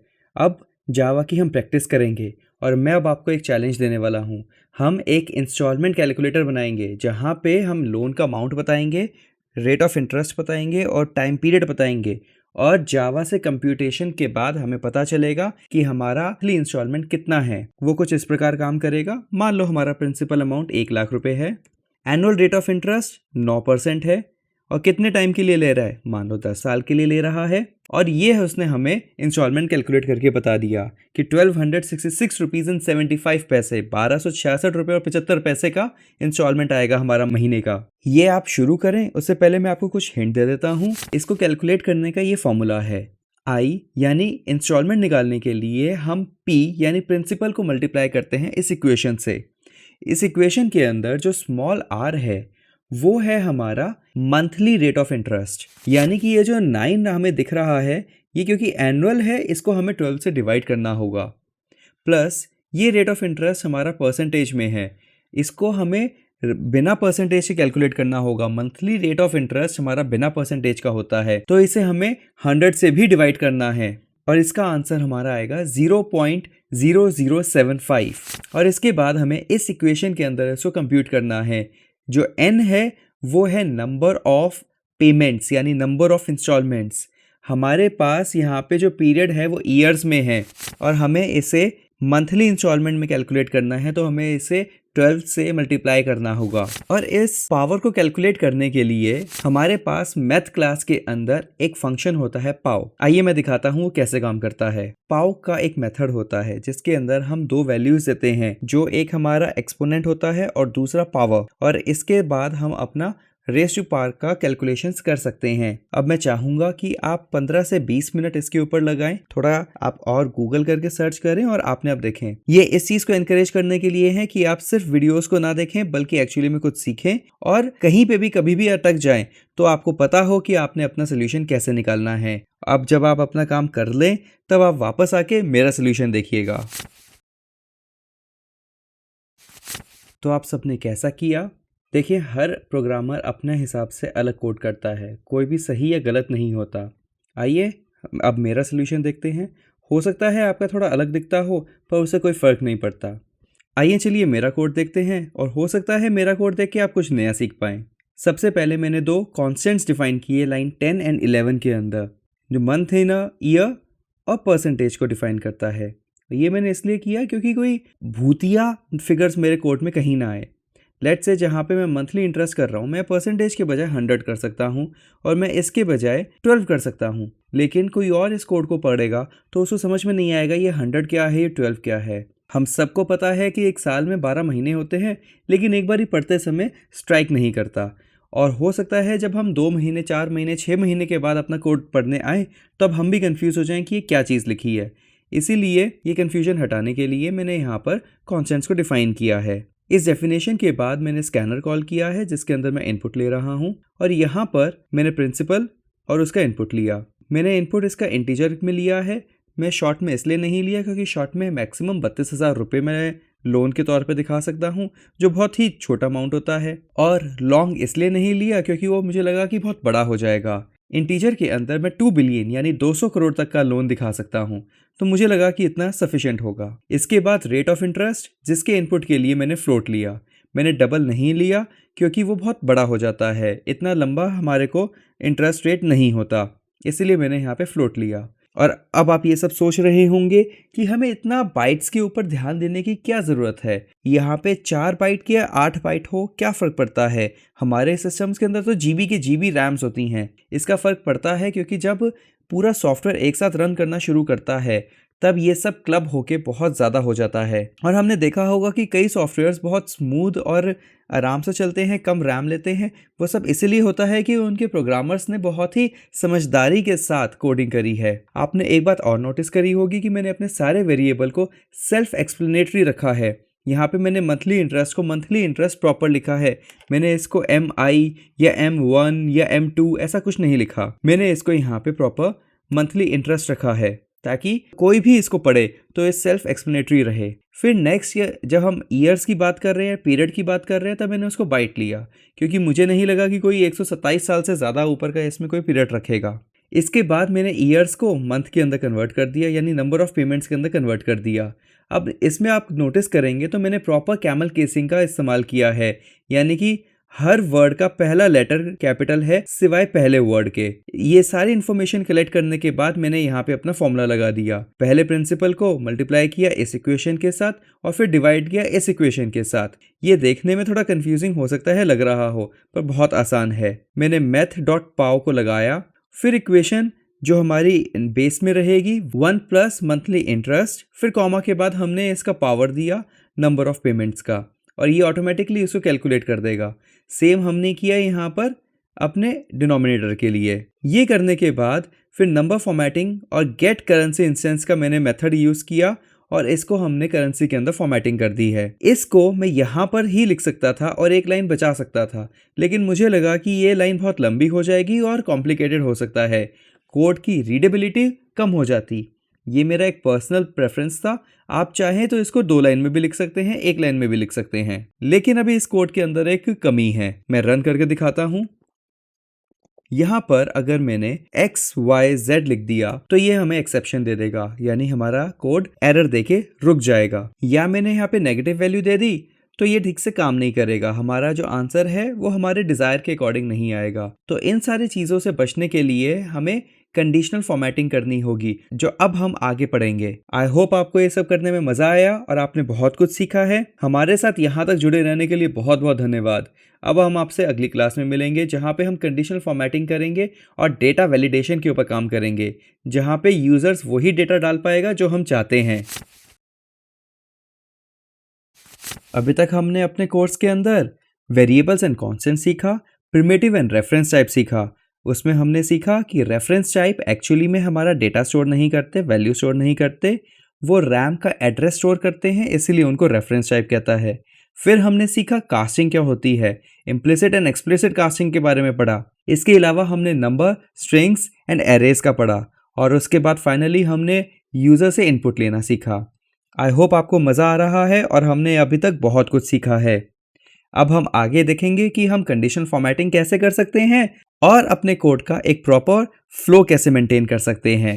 हमारी वीडियो को एंड तक देखने के लिए बहुत बहुत धन्यवाद। इस वीडियो के साथ आपका जावा बेसिक्स पूरा होता है, लेकिन अगर आप जावा के अंदर जॉब के बारे में या जावा इंटरव्यू के बारे में सोच रहे हैं तो आप ऊपर आई पे क्लिक करके हमारी वेबसाइट o2global.com पे आइए। ये लिंक डिस्क्रिप्शन में भी दिया हुआ है और हमारे फुल कोर्स को सब्सक्राइब करें। और आप सबके लिए अभी 50% ऑफ चल रहा है, तो किस बात की देरी है, जल्दी आइए o2global.com पे और इसका पूरा कोर्स लीजिए ताकि आप जॉब रेडी बन सकें।